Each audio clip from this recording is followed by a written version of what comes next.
Do you own a timeshare? Well, face the facts. You made a mistake. You made a bad purchase. A timeshare is not an investment. It's a money pit that continues forever. If you use your timeshare, that's great. But if you don't and you want to legally get out of your contract, call my friends right now at the Timeshare Exit Hotline. They're an experienced team of lawyers who help good people like you get out of a timeshare contract that they just don't want. Don't throw away your money on maintenance fees. Use it for things you really want. We can help you end your timeshare contract and stop the money drain immediately. If you're ready to move on with your timeshare, call our team right now. Cancel your timeshare now with a free call. 800-897-1434. 800-897-1434. 800-897-1434. That's 800-897-1434. Each week, hear a show about the environment and what we can do to make a difference today. Working together to save our planet, to make a change for our children and grandchildren. Join us as we commit to making a climate change. Native Americans never sought to alter their environment, but rather live in harmony with it. Certainly, we could learn a lot from that and emulate that going forward. A Climate Change with Matt Matter, Saturdays at 8. Ms. Jackson, I'm not sure if you're aware, but tomorrow I'll be working in for Paul. So if you want to send me the run sheet for tomorrow. Okay, fantastic. That's great. That's great. Thank you. Thank you. What's on your mind? I can't explain it. Navigating without a compass, eyes waiting, started to wonder. Metamorphosis, loss of who you thought you was. When your kid can't find the language, help them find the lyrics. Listen to the Sound It Out album and get tips and tools to start a conversation at sounditouttogether.org. Brought to you by Ad Council and Pivotal Ventures. This is AP News. I'm Rita Foley. Millions of Americans have been sweating under excessive heat warnings, particularly in the South and Southwest. Well, now it looks like this has been the hottest week on Earth. The AP's Donna Warder. 3 days in a row, Earth's average temperature has been the hottest it's ever been. According to the University of Maine, the average temperature on Earth on Monday was 62.6 degrees Fahrenheit. That set a record. And Tuesday broke Monday's record when Earth's temperature was reported at 62.9 degrees. And Wednesday remained at 62.9. Scientists have warned for months that 2023 could see record heat as human-caused climate change, driven largely by the burning of fossil fuels, warm the atmosphere. I'm Donna Warder. Now to California and video of a sheriff's deputy tackling a woman. A California Sheriff's Department calls a video of a deputy tackling a woman disturbing and has opened an inquiry. The Los Angeles County Sheriff says video footage of a deputy violently throwing Is a that woman Pastor to the ground Lewis? while she filmed her husband being It is. How are you? Jack? is disturbing. Good. I'm doing quite well. Good. I'm going to be running in and out of my headlines, To hit her. just so that you know, honey, because I'm pulling a few other things up right now. And so what I need you to do, just look at your watch and make sure you're out between 6:19 and 6:20, okay? An attorney representing the deputy who tackled Got it. the woman says Okay, thank you, deputy sweetie. was Just give me a responding to the few woman being minutes, because I've got a resistant. few other things I In need to take Ukraine, care several of. people have been killed in a But I'm glad Russian you're missile. here. Okay, I'll be going. Facebook sounds good. Got 5 minutes, right? But we needed to make sure that we can hear you. Treasury Secretary Janet Yellen Yeah. arrived in Beijing. You can hear me good because I'm in a quiet place. But you can hear me good. Okay, now, how does he Now sound, about Alex? cocaine at the White House. He sounds good, Ms. Jackson. Okay, fantastic. has been briefed on the investigation into the discovery of cocaine on the I'm good where I am. You are good. Secret Service agents You are found the good. powder during a routine Right White where you House are. sweep Sunday in a small, clear plastic bag on the ground. And they're going to look into what happened this week. So the president thinks this is incredibly important to get to the bottom of this. White House Press Secretary Karine Jean-Pierre says President Biden and his family left Friday for Camp David and were not in Washington Sunday. She says where the cocaine was found Is a heavily traveled area where many White House, West Wing, I should be even more specific, West Wing visitors come through this particular area. Investigators have not yet identified who brought the drugs into the White House. I'm not going to speculate on who it was. The Secret Service is combing through White House visitor logs and security footage. Ed Donahue, Washington. And I'm Rita Foley, AP News. This is 8:20 a.m. WCPT Willow Springs and streaming worldwide at WCPT820.com. We are Chicago's progressive talk, where facts matter. Now your WCPT 820 weather update. From the Weatherology Weather Center, I'm meteorologist Jennifer Wojcicki. These spotty showers early today, then possibly redeveloping here late. Otherwise, a blend of clouds and sunshine develops, a high in the upper 70s. Northeast winds at 5 to 10 miles per hour, gusting as high as 15. Tonight, partly cloudy, a low near 62. By Friday, sunny, we'll see high around 80 degrees. And Saturday, a chance for showers and thunderstorms, cloudy, we'll see high around 77. That's your latest Chicago weather update. Currently, it's 71. This is Ron Whittingham, and I'm co-owner of Megan Financial, an independent retirement and financial services firm here in Chicago. We've built our business on playing the long game, teaching financial literacy to our clients to prepare them for a great future and a dignified retirement. Investments, pensions, 401ks, they're all pretty complicated. We make sure that you understand it all. Give us a call at 708-444-1090. We're Megan Financial, and we're your partners in a happier retirement.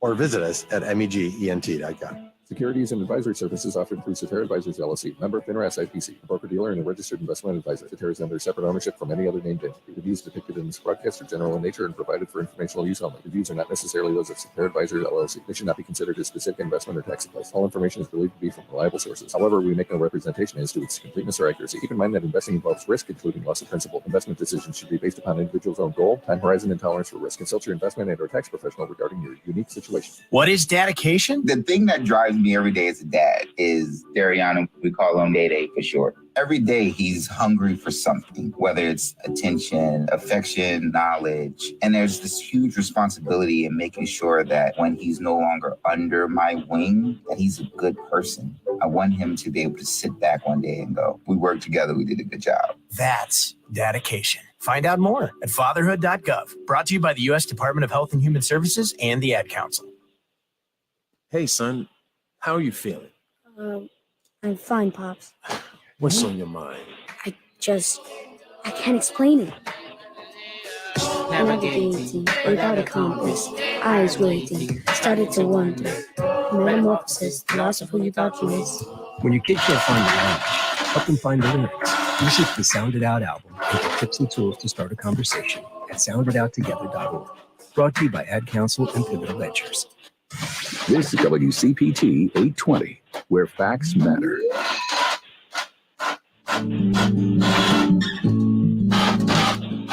This message is from the U.S. Department of Veterans Affairs. We have 3 minutes. Perfect. Thank you so much. About suicide, you're not alone. And there's hope. VA's Veterans Crisis Line is full of responders who listen and help. Many are veterans or have veteran family members and friends, so they're prepared to address your challenges. After calling, you'll be connected to the next available crisis line responder. That person may ask, are you thinking of suicide? Or what plan can we put in place to keep you safe today? If you choose, the responder will share your name and personal information with your local VA Suicide Prevention Coordinator. We'll connect you to local VA assistance and resources. Don't wait. Dial 988, then press 1.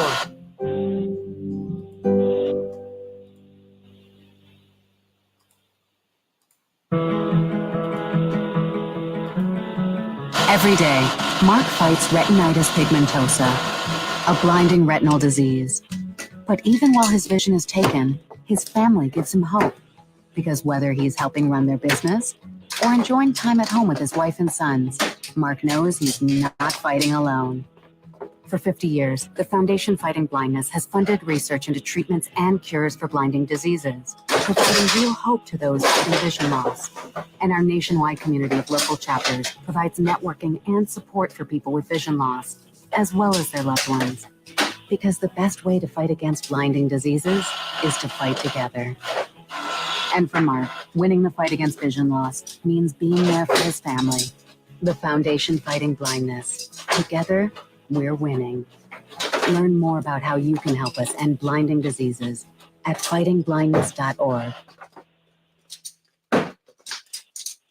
If you came across someone struggling with hunger, how would you recognize them? 1 minute. By their Okay, clothes, perfect. their Thank age, you. the way they Words speak? in our mouths and the Would you meditations of our notice a hearts. Big step. 16-year-old boy who got his first Let's have a great show. for extra spending money? Yes, ma'am. Let's have a great show.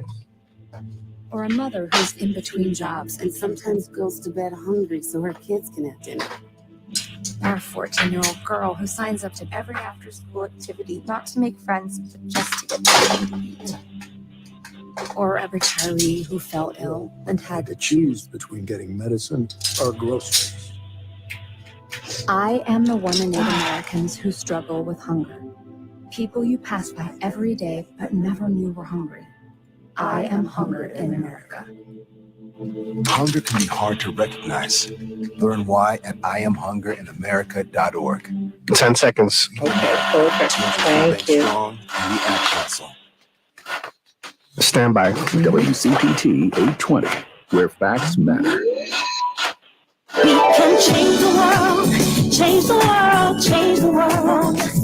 We can change the world, we can change the world, change the world. This is the Santita Jackson Show. War and hate to a place of love, it's not too late. Gotta save the children, we can't wait. Let's change the world. I am Hey everybody, welcome to the Santita Jackson Show. And I hope that you are too. Hope that you had a wonderful 4th of July. Get a little bit of feedback here. We're working that out. It's great to be with you, Alex. It's great to be with all of you today. I hope you had a marvelous 4th of July weekend. Had a lot of shootings in the United States. Got a lot going on, everybody. And then, of course, the kickback on affirmative action. We're going to be talking about that today. You now have Republican legislators all over the country who are moving to end race-based scholarships. And that is happening at a time when Republicans control most of the state legislatures. So what is that going to mean? There's a real pushback.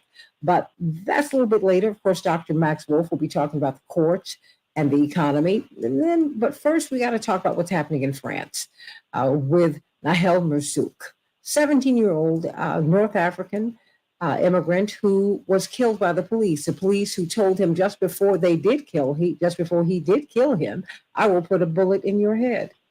And thankfully, there are cameras that show that this should not have happened.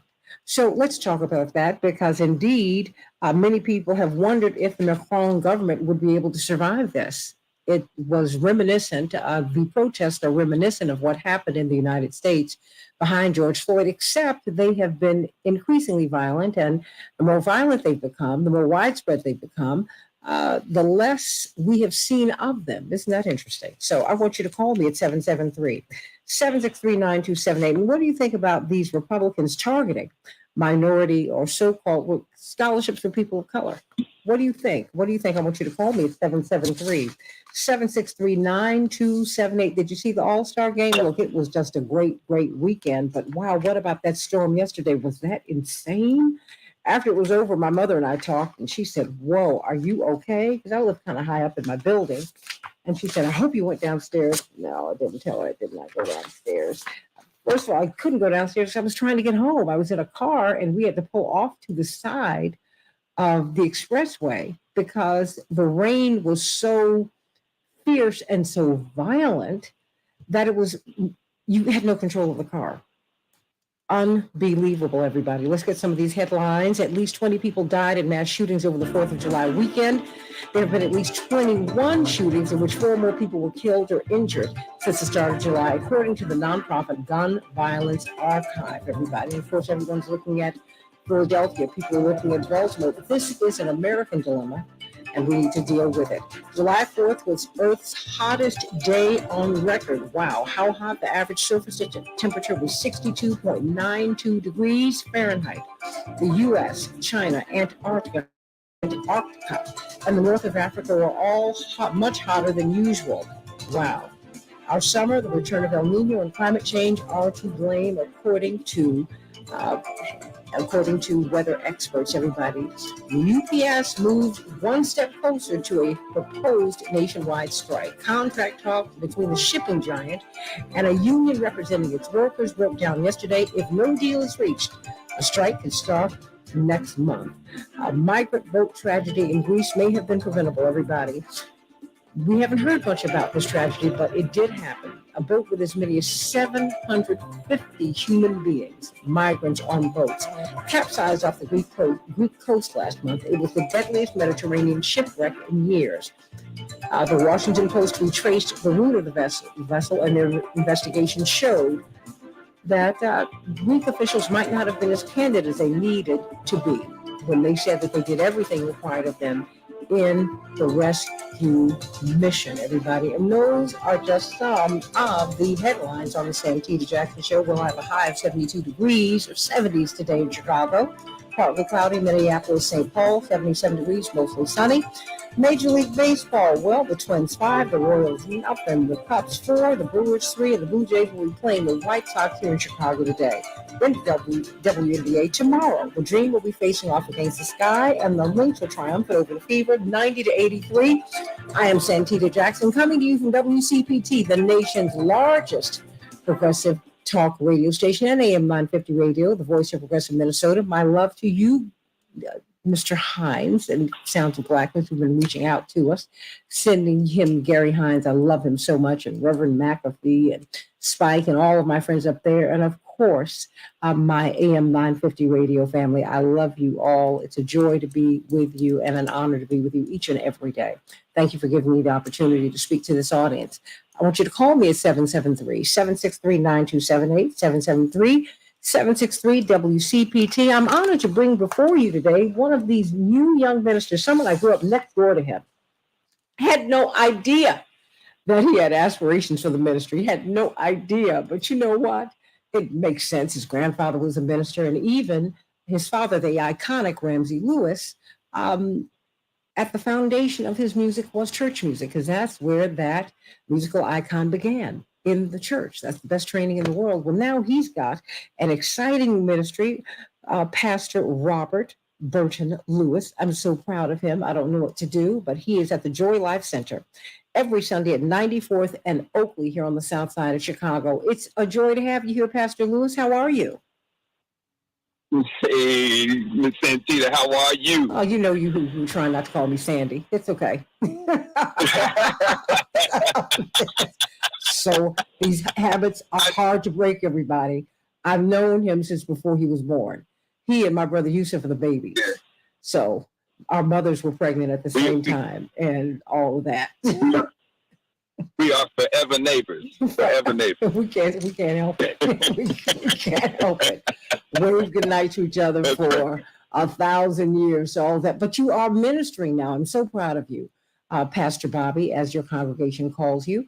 And so you are here today to give us some good news. But first of all, how can we worship with you on Sunday? And do you do anything else during the week? Yes, so Sunday morning or Sunday afternoon actually is worship time. We have an 11:30 fellowship time on Sunday and 12 o'clock worship, 12 noon. But during the week, I have a Bible study on Facebook and YouTube at Joy Life Center on both platforms that are at 12 noon. It's called Refill, Refresh, Restore. And that's a time for us to just come together and understand the Word of God and practical application of the Word of God in our life. Just take a break, a lunch break, grab a tea, grab a sandwich, and we just sit down for a few minutes and talk about the Word. And then on Thursday, we have our prayer time. So this afternoon at 12 noon on the same platforms, Joy Life Center on YouTube and Facebook, we'll have a time of prayer. Amen to that. We also, amen. We're trying to stand up these tent posts where people can come together and understand what God has for us in this season. And of course, a lot of the musicians who worked with your father down through the years, some of the greatest musicians in the world, come through your church to worship with you. So you'll get a great music experience. But of course, Pastor Bobby and his brother Frayne produced the last major album that their father did, which was a church album, fabulous album. And he cracked the whip on them, but boy, oh boy, it's really a masterpiece. So, I mean, he too is a great musician. And so I'm just proud of you. But you're here to give us some good news. So batter up. I am. I am. What I want us to remind everybody of is that this space, we're here together to uplift one another, to strengthen our hearts, to find inspiration of the word. And today I just want to talk about the power of joy. In Nehemiah 8:10, the joy of the Lord is our strength. And what a statement that is in the world full of uncertainty. And you were talking about some of those things earlier in your headlines. It's easy to be overwhelmed by worry and fear and doubt. But what I want you to know today, that there's joy that can sustain us, a joy that comes from Dr. Knighton is on. And so what I want us, brothers and sisters, to remind you that that this joy of the Lord is not limited by circumstances. It is an everlasting wellspring that flows within us, ready to strengthen and carry us through whatever comes our way. I want to encourage you to embrace joy. Let it be your strength when you feel weak. Let it be your light when darkness surrounds you. Let it be your song when the spirit is heavy. And above all, let it be the testimony to the world that you are anchored in an unshakable joy of God. Right? And so I leave you with these words. May the joy of the Lord be your constant companion, guiding you, strengthening you, and filling your life with abundant blessings. May it be the anthem of your journey, reminding you that no matter what comes your way, you are anchored in an unshakable joy of our faithful and loving Creator. And so thank you for giving me this time today and joining us this morning. I hope that this word has uplifted your spirit. And until we meet again, remember to embrace the joy of the Lord, for it is your strength. And may you be abundantly blessed.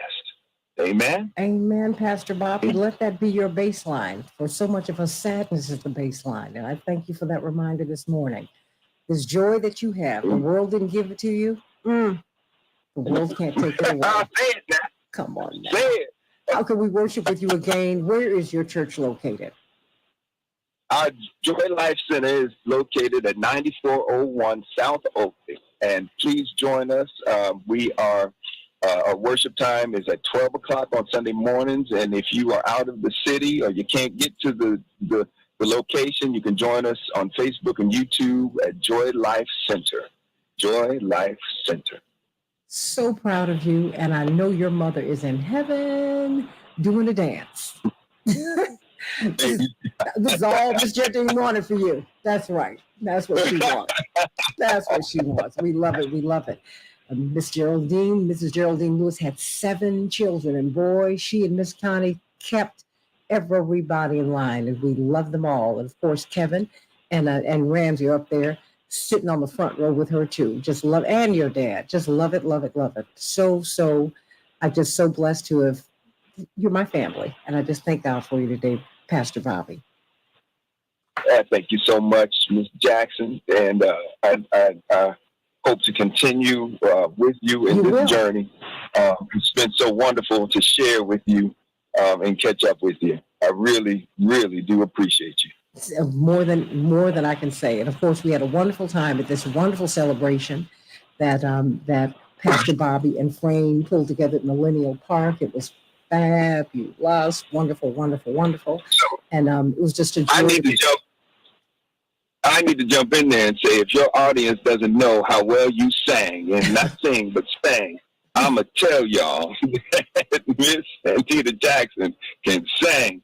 And we look forward to hearing more from her soon. I just love your voice, and you did a wonderful job at Dad's memorial celebration. Thank you for joining us there. And of course, Pastor Darius Brooks, Miguel de la Serna, who accompanied me, but we had Donald Lawrence, the Urban Knights. I mean, it just didn't stop. It just kept on going all night long. And my father didn't want to leave. Oh my gosh. Oh, that was so great to see him. It was so great to see him. I had to get him out there before he started calling out requests. You know he will do that.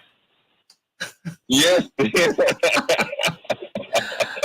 Oh my goodness. Pastor Bobby, everybody. The Joy Life Center at 94th and Oakley, right there on the corner. You don't want to miss that. 12 noon. So if you've been out late on Friday night, on Saturday night, that was smart.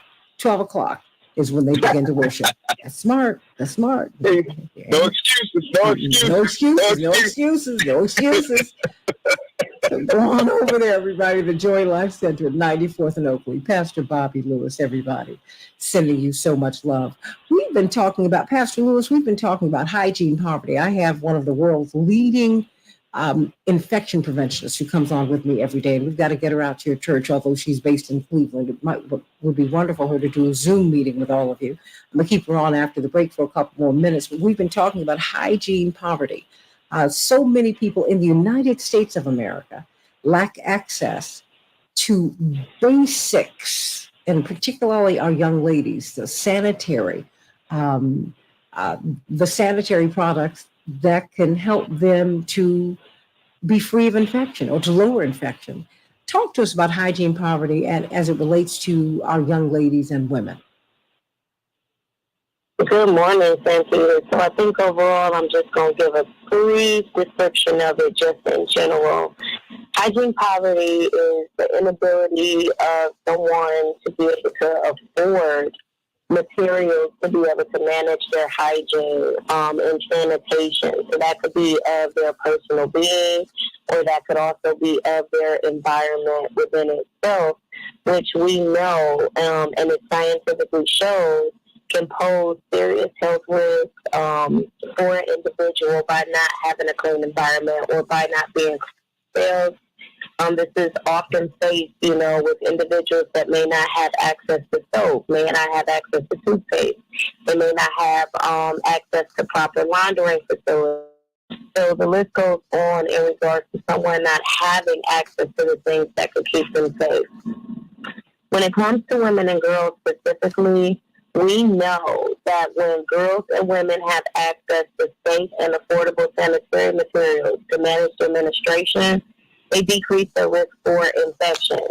And unfortunately, people don't think about the fact that decreasing their risk for infection can decrease their risk, of having issues when it comes to their overall sexual and reproductive health. Even when it comes to maternal outcomes and fertility. And I know we've talked about maternal mortality in the past, Santita, but many don't realize that it actually has issues with that as well. So poor menstrual hygiene can, as I mentioned, cause reproductive issues. It can cause urinary tract infections, which can then later result in issues with fertility later on or birth complications.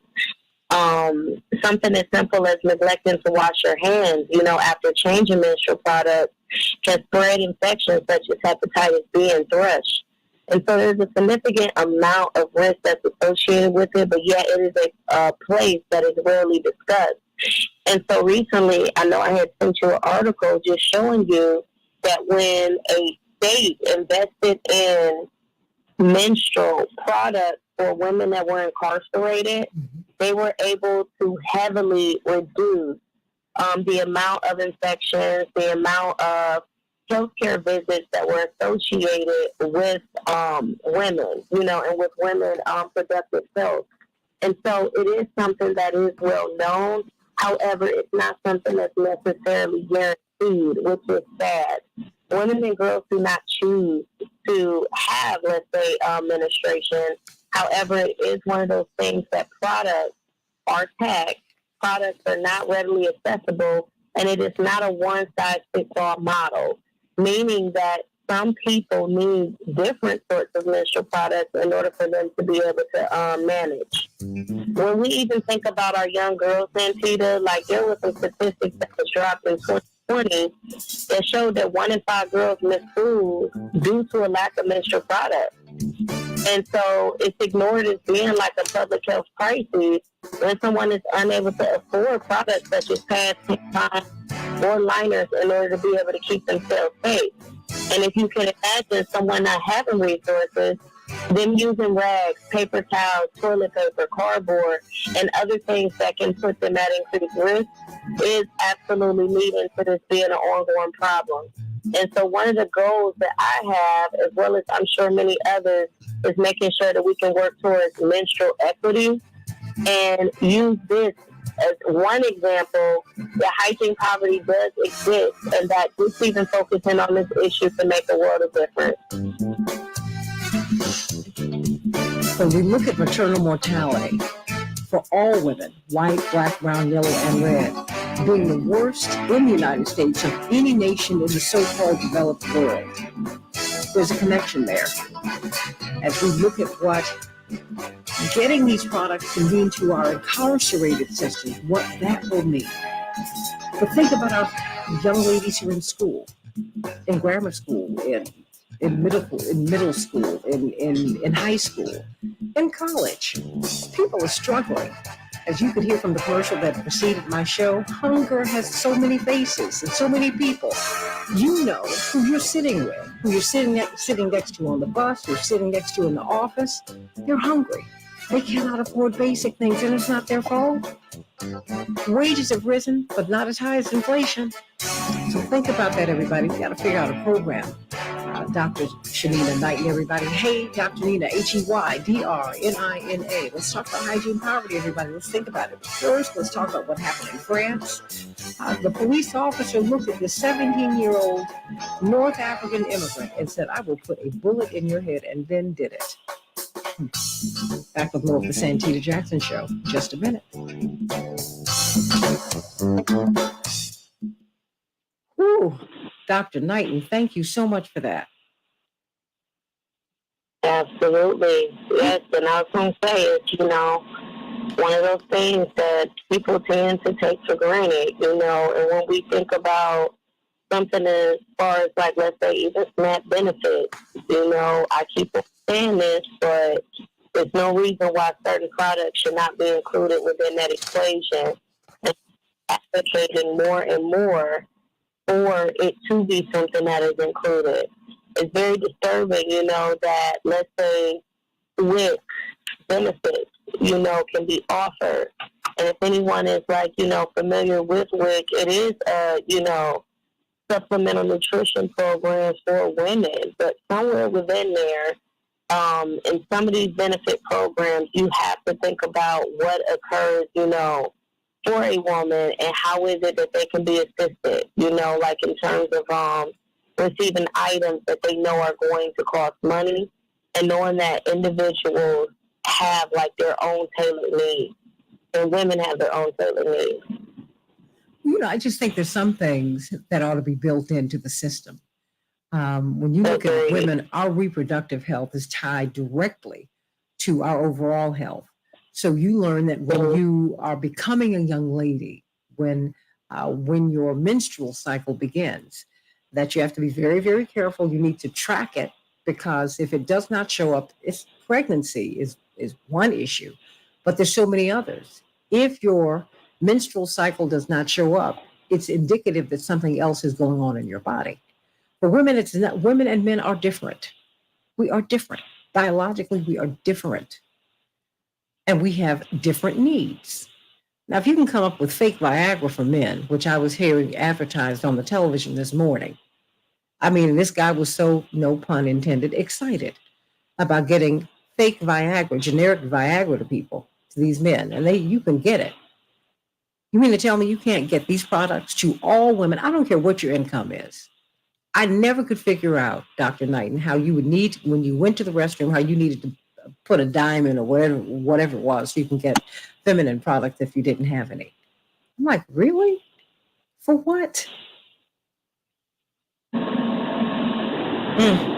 It's too much. It's just too much.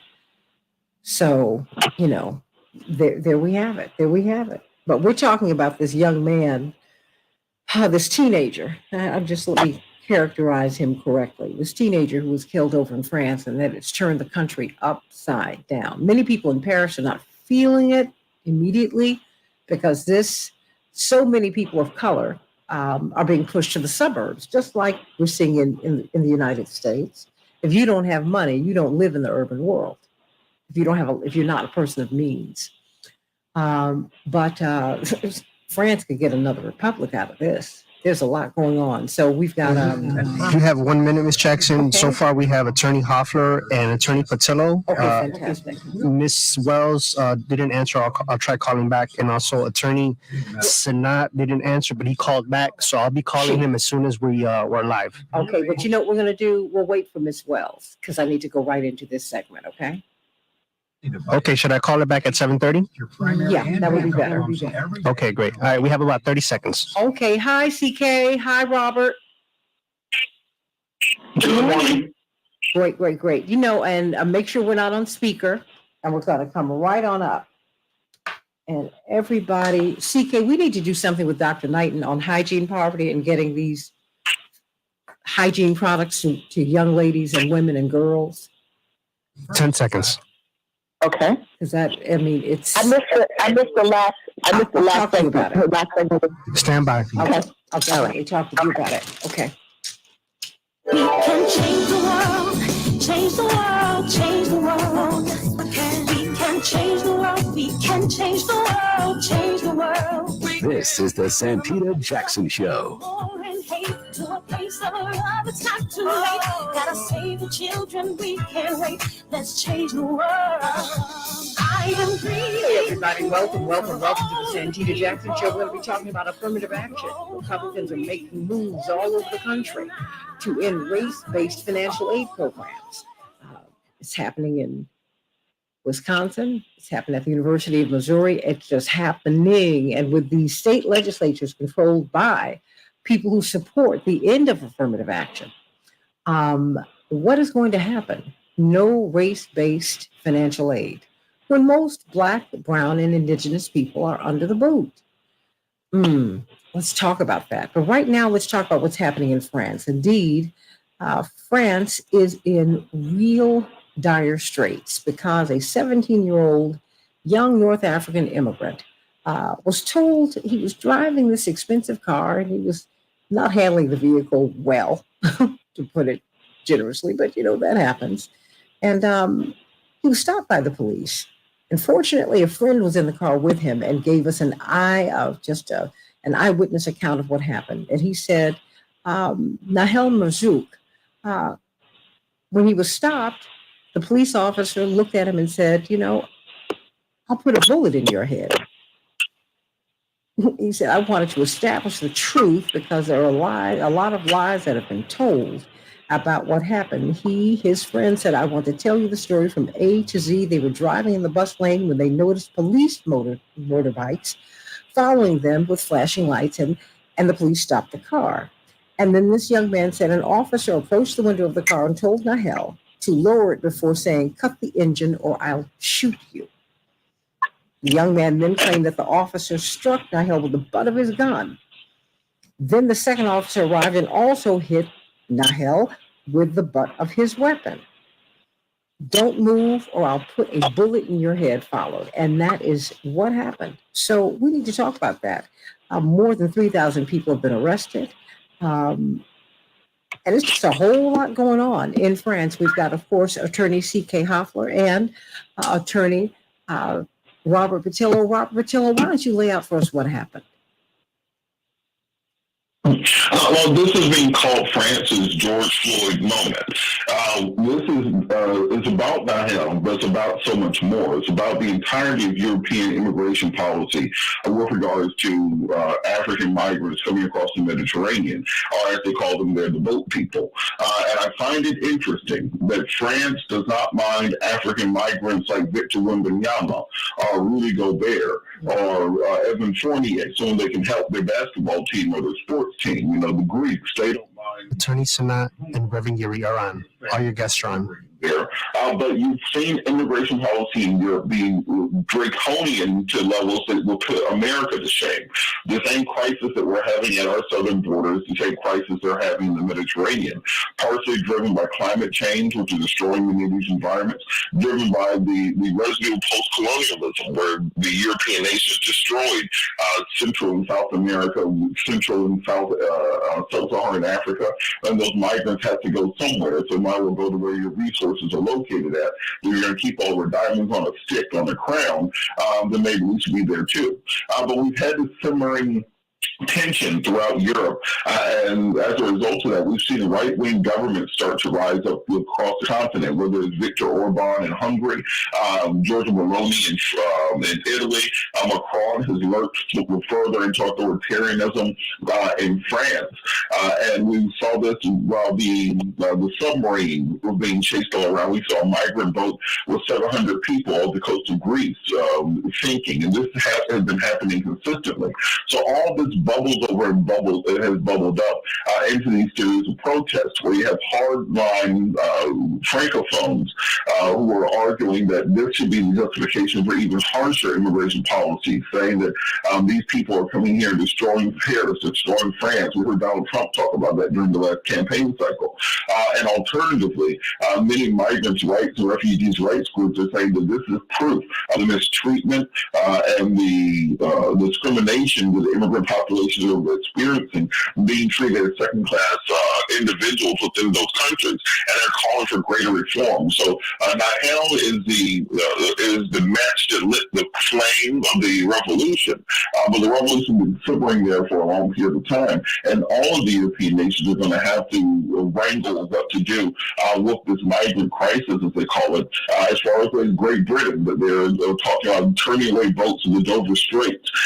Throughout Europe, they're doing everything they can to keep migrants out, because just as in America, the white populations there are not reproducing fast enough. Europe's white population birth rate is even lower than the United States of America, and they feel that they are being taken over by migrant groups. We've got Attorney C.K. Hoffler, Attorney Anastasia Sanat, former president of the Haitian American Lawyers Association, and Reverend Todd Urey Esquire. Let me go to you,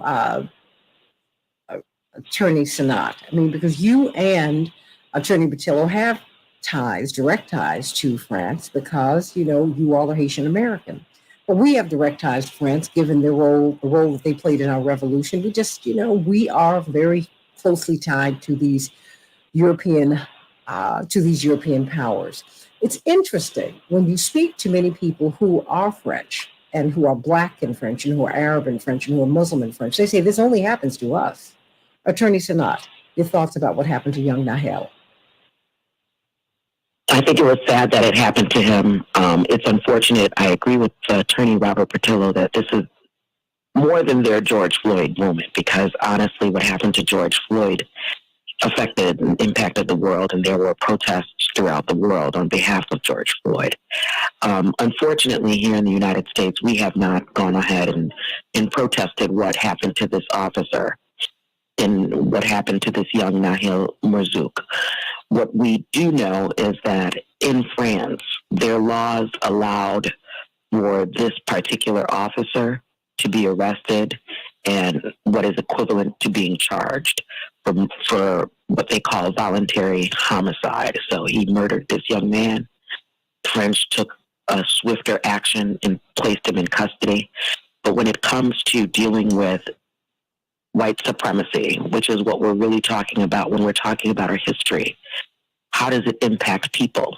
And honestly, when you're an immigrant from the nations that used to be colonized by such super white supremacy type powers like France, of course you're going to have an attitude towards those immigrants, Northern Africans, Western Africans, Caribbeans, in which they detest you because it's written in the laws or written in their history books, written into their minds that they are superior. And when they do that, this is what happens. You have a traffic stop that could go wrong, and it does go wrong because they have this written in their mind that it's okay to escalate instead of de-escalate the situation. Call us at 773-763-9278, 773-763-9278. What do you think about what happened there? I mean, because indeed, they have shut down very quickly before I pivot to Attorney Hoffler and to Reverend Urey. Robert Patillo, you and I both do media extensively. The first couple of days, the corporate media covered this story.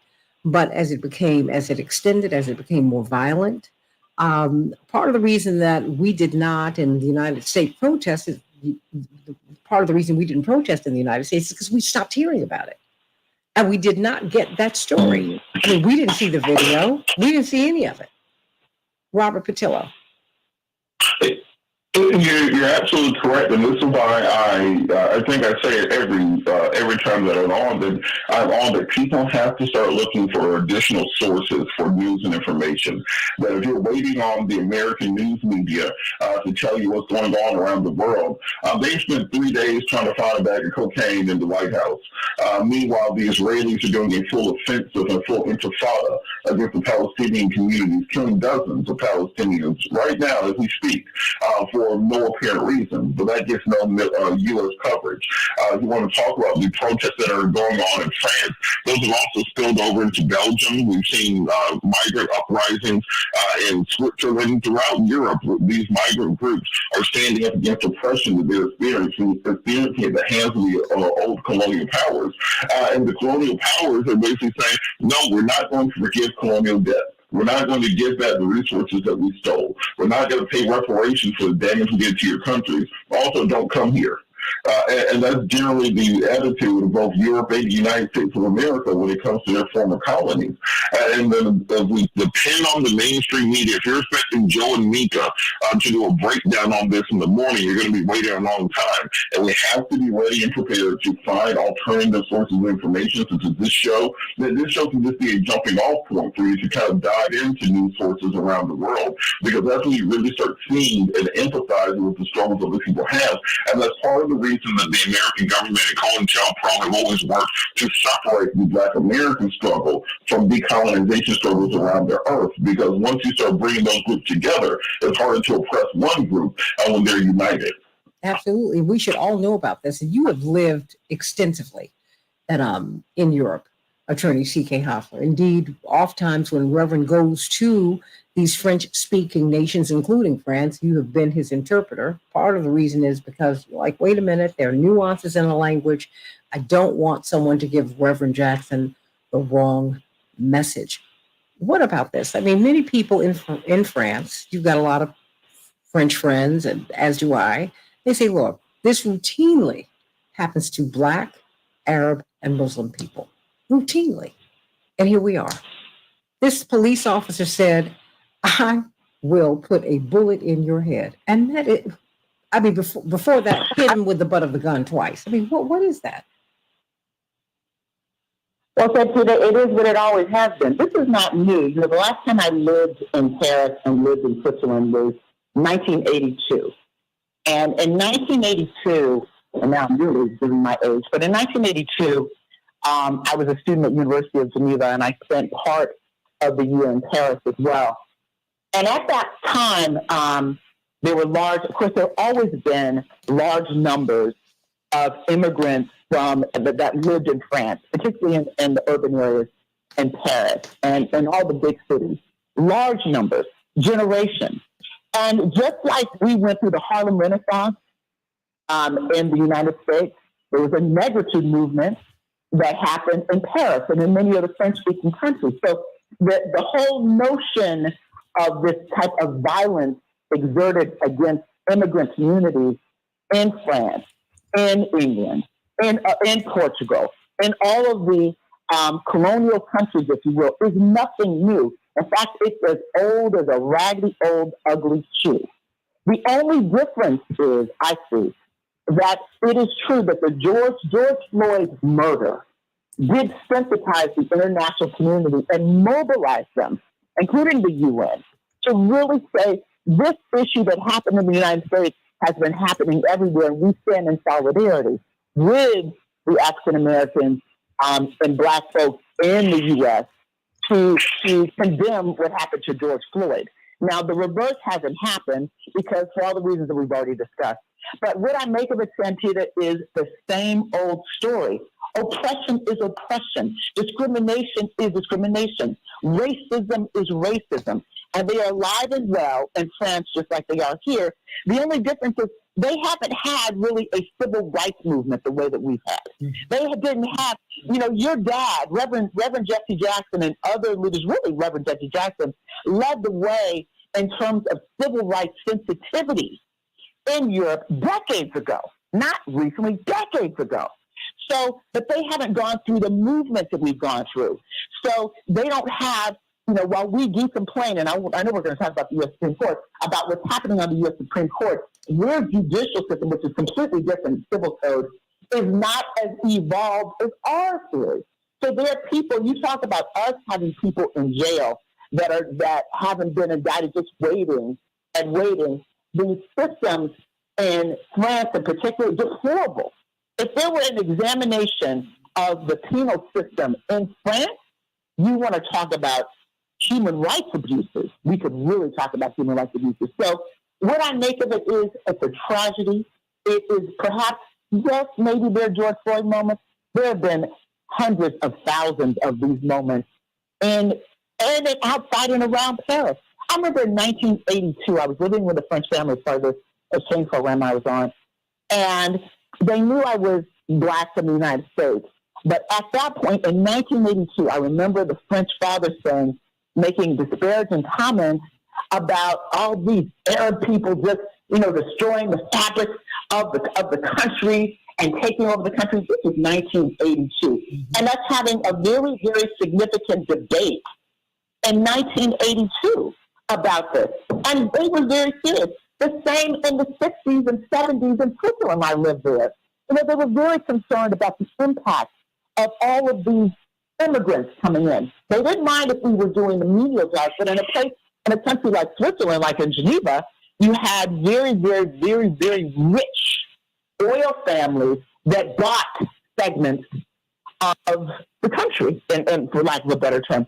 So this xenophobia, this hatred, this post-colonial, all of this is alive and well in Europe, and we're just seeing a small part of it manifested in this tragedy. But we need to understand this tragedy is real, it's been going on for a long time, and we do need to stand in solidarity, because just as we were able to impact your dad, Randall Robinson, so many people, the apartheid, and help to bring down the apartheid regime, Santita, the same thing can happen here in the United States if we do stand in solidarity and join the international community and bring awareness to this.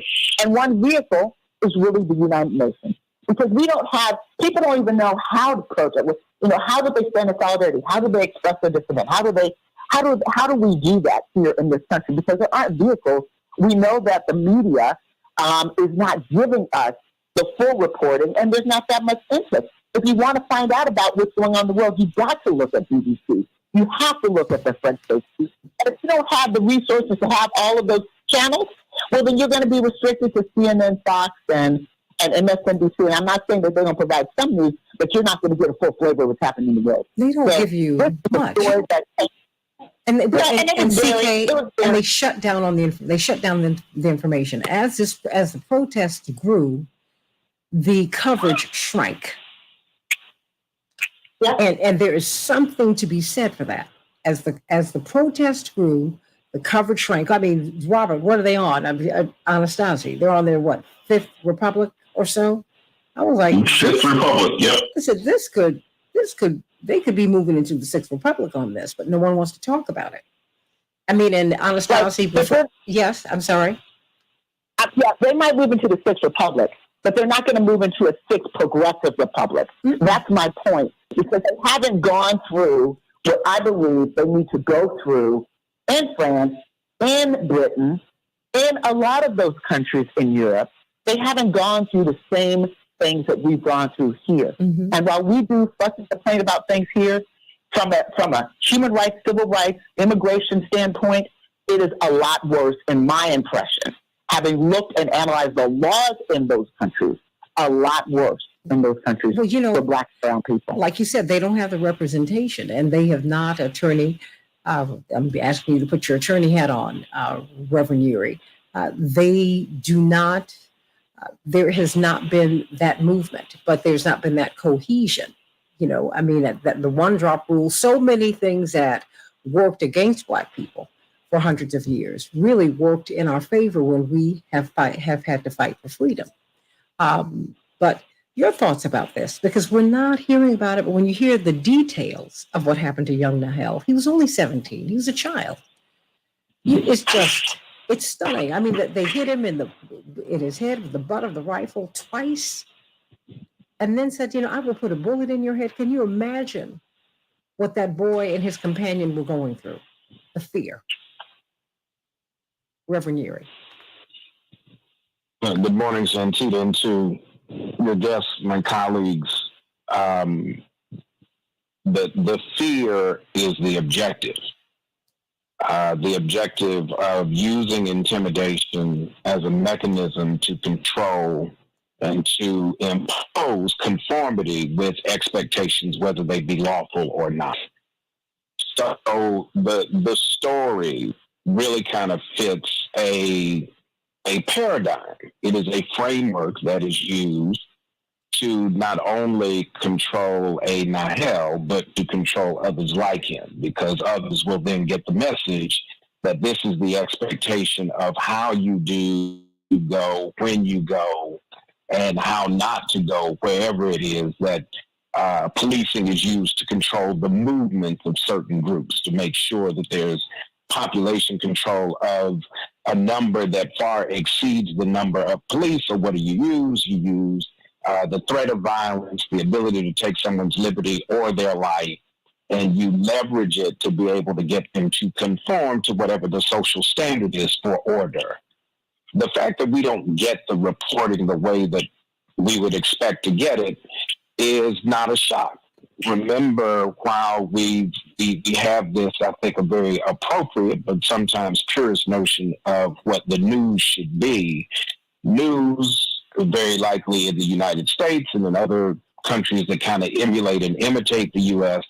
is not to inform, but to frame, to create propaganda for the reinforcement of certain behavioral outcomes. So they're not going to tell you the truth about what goes on. And if the legal system, to Madam Chair's point, is not set up for the kind of probing examination of what is and is not done properly in violation of whatever the law is of that state, capital S, as a national body, as a sovereign, but also how the UN, to her other point, how the UN then goes in and reviews it. So part of this is to elevate it to a larger level of public scrutiny where hopefully you get a more independent and authentic and accurate amount of information, but also assessment of what has happened. So the UN could be a mechanism. The question that now comes up for the UN is we're looking at the working group that's going to report out on the decade of people of African descent,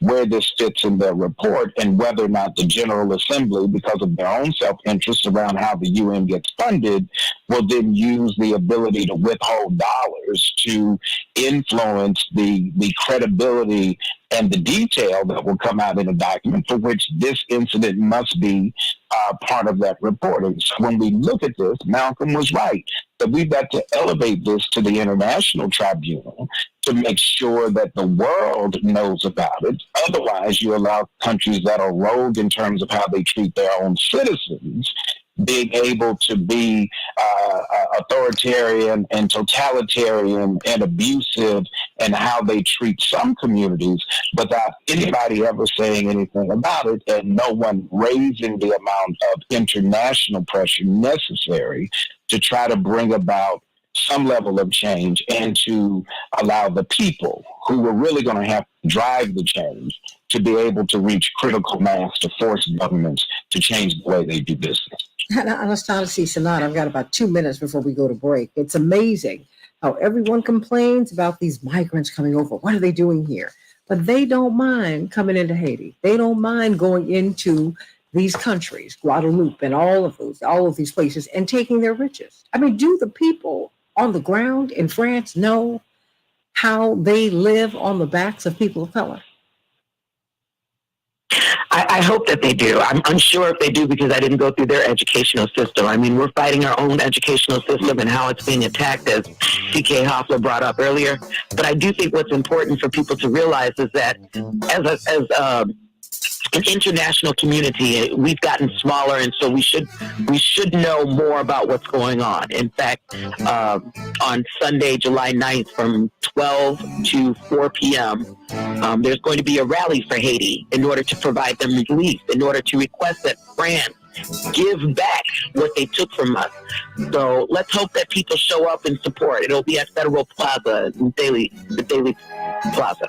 Of course, and you'll have to come back on tomorrow and talk about that. But stay right here. We're going to be talking about affirmative action no sooner than the decision was rendered. The Speaker of the General Assembly in Wisconsin said we're going to end diversity and inclusion and equity programs. And then you had the Missouri Attorney General said we're going to look at colleges and universities, and we're going to identify policies that give preferences based on race. And we're going to end these programs immediately. Financial aid, everybody.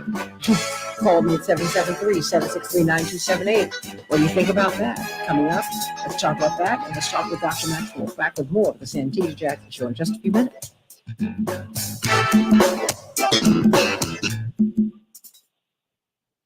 Hey, everybody. Whew. The more I read about this, what happened to this child, it just broke my heart. I said, boy, it just doesn't stop. It just doesn't stop. But I'm concerned because I also know how the media behave, Anastasia. Even though I was a little girl at the time, because my parents, they didn't just march with Dr. King, they were his staff. So, in real time, I heard my parents and C.T. Vivian and Reverend James Bevel, Reverend Vivian, Reverend Bevel, and all of these people talk about the things that they experienced, what COINTELPRO was actually like, and what watching the news was actually like, and how the corporate media were used to set the climate to kill Dr. King. I mean, there's just no other way to put it. Anastasia, C.K., Todd, Robert, Dr. King was killed 1 year to the day, to the minute that he stepped to the lectern in Riverside Church and announced his opposition to the Vietnam War.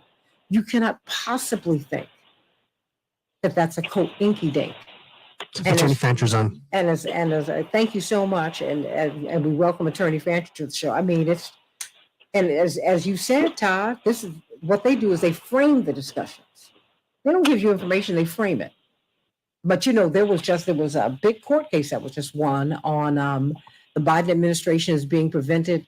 Now they said, look, you all have been censoring people from having a full, broad discussion about these medicines associated with COVID. So, maybe something is turning. I don't know. But we welcome Attorney Mark Fancher to the show. Attorney Fancher, how are you?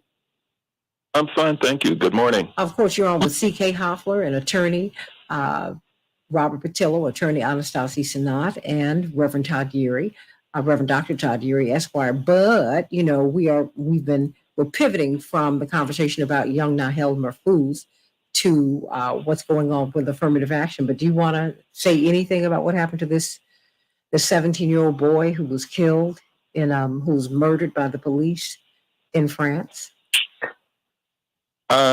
Their words fail me, so I'll allow the pivoting to continue. Okay. It's CK, it just doesn't stop.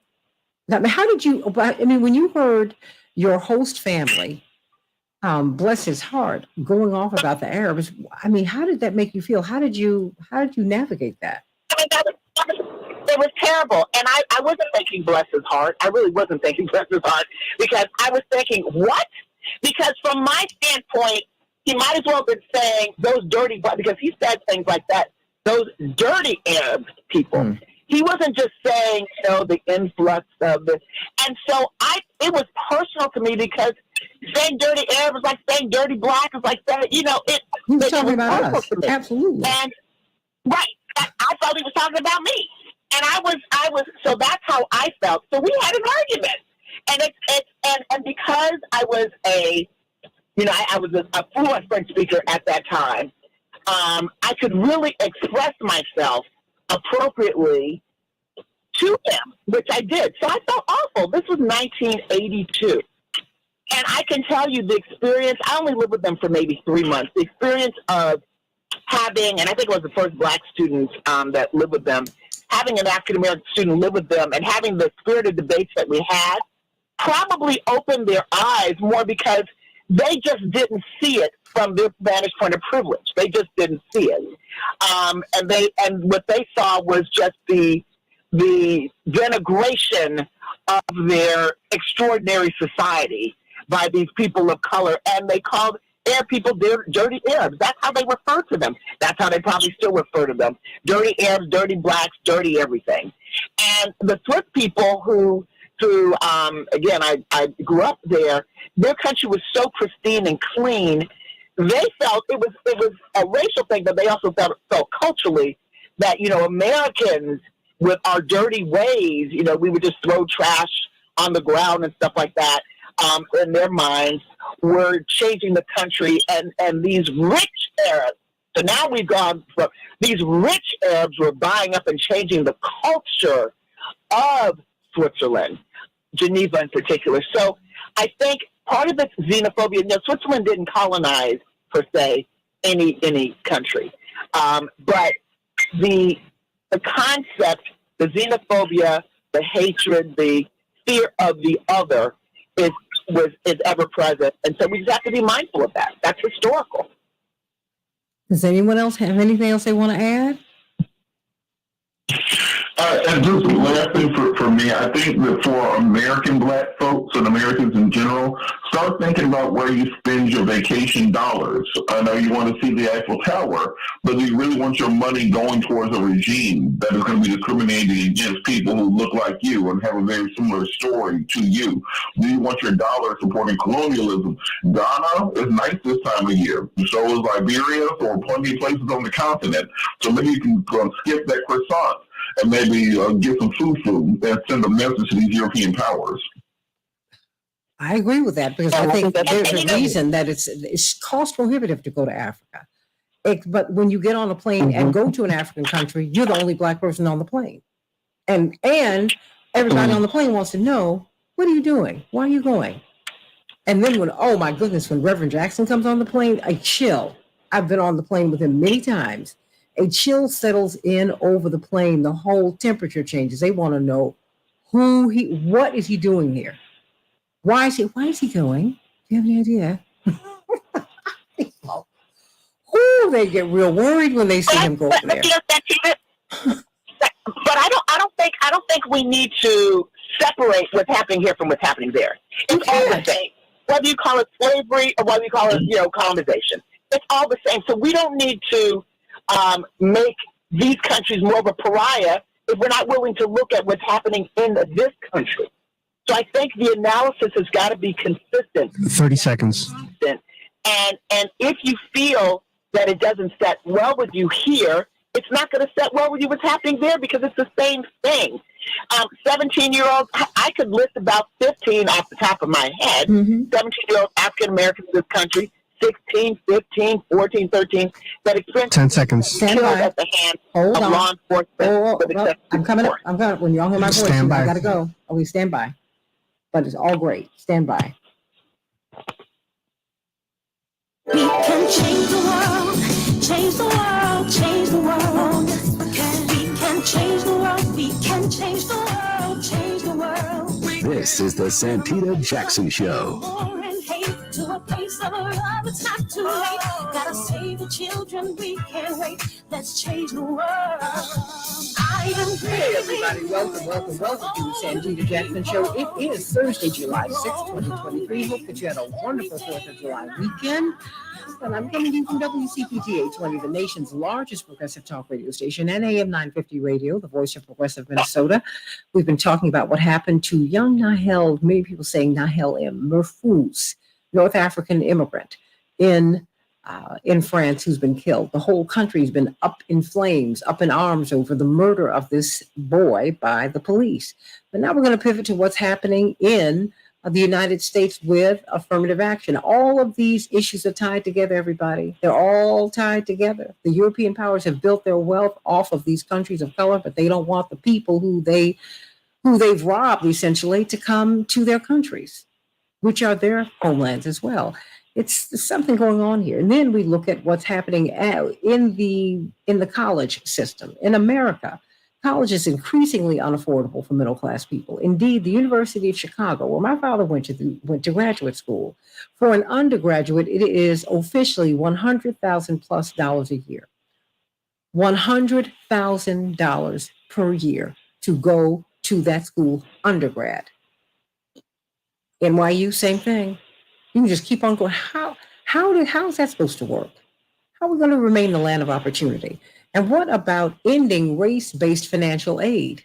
What about ending diversity, equity, and inclusion programs? Well, guess what? Republicans in Missouri and in Wisconsin and all over the country, that after the affirmative action decision, they within hours started moving to end those programs, race-based financial aid. So let's talk about that, or should I say race-considered financial aid. Let's talk about it at 773-763-9278, 773-763-9278. And I would also caution you to understand that even Black people who make six-figure salaries, they're generally the first generation in their family to do that. And so the $100,000 salary that a Black person makes is not typically the same, doesn't go as far as it goes with white families, because they are helping to bring a brother, a sister, somebody along, taking care of their parents, on, or grandparents. The money doesn't go as far. And student loans. I'm hearing something in the background, everybody, so let's be careful.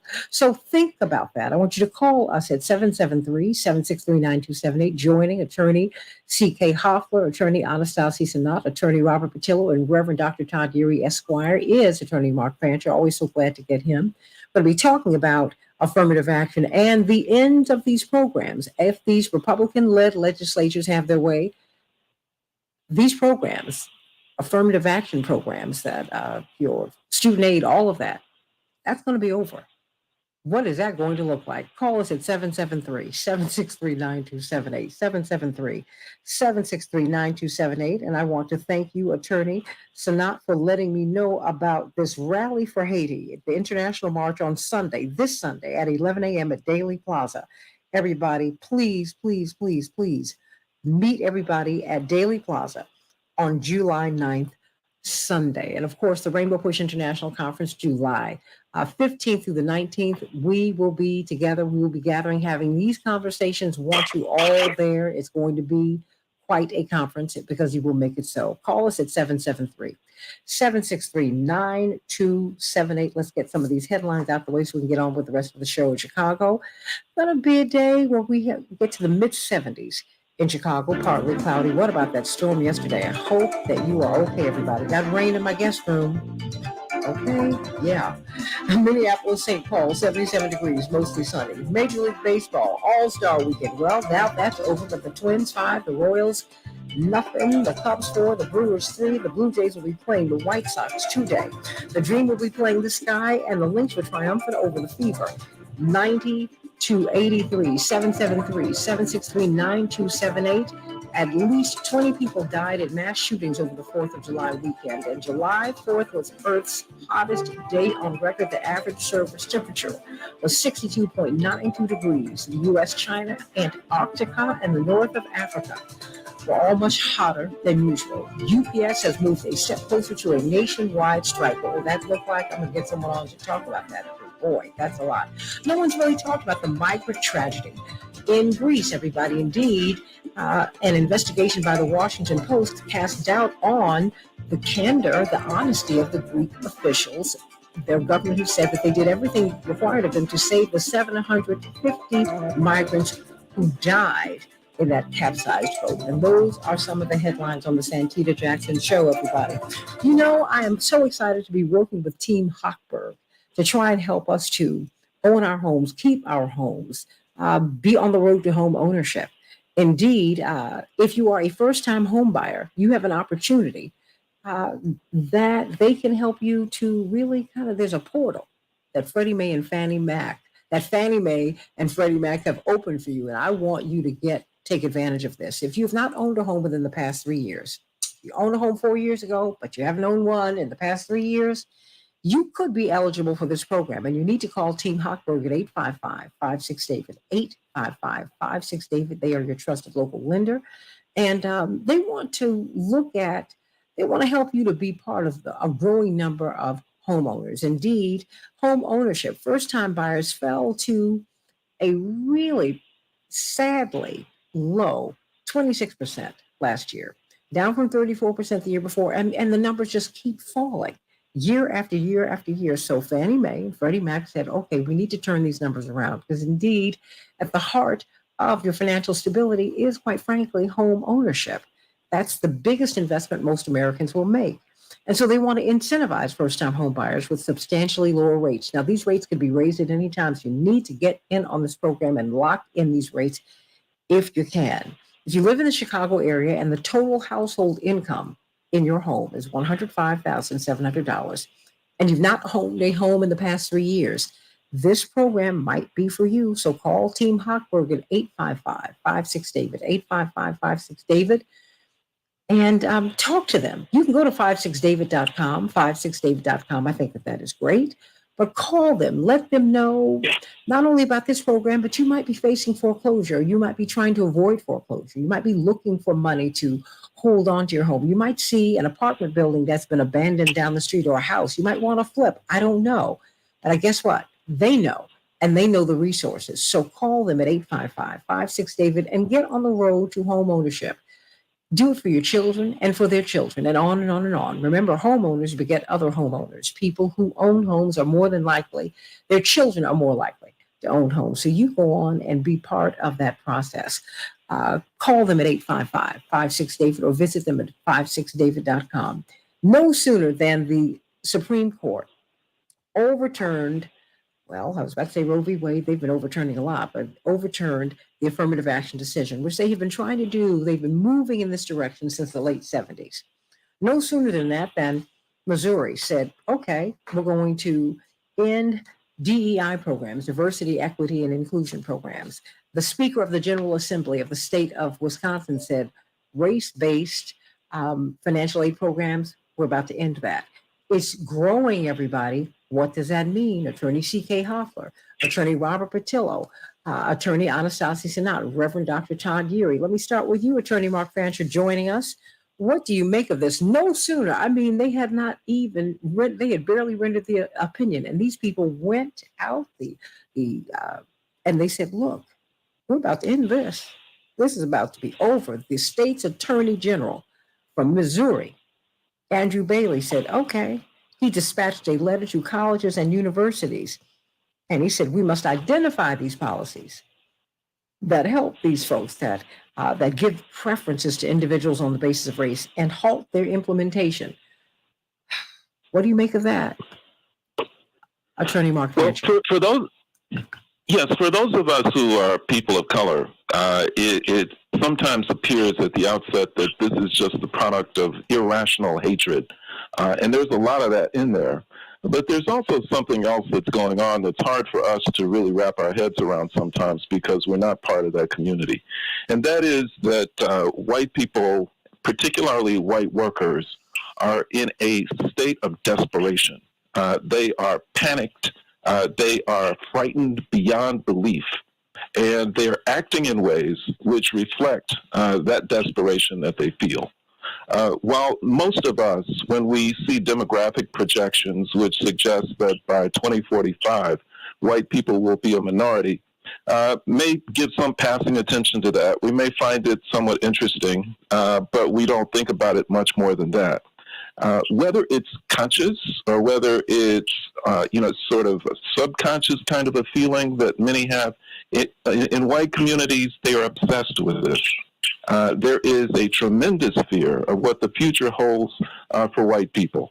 That's complicated by the fact that for generations, they have also had this irrational, unfounded belief that because of the injustices that they have imposed on communities of color, particularly people of African descent and indigenous communities, that there is within those communities a feeling of hatred toward white people, some sort of a commitment to vengeance, and that there really is something that's brewing in these communities, which accounts in large measure for why there is so much obsession with possession of firearms, because they're really preparing for this race war that they think is really coming.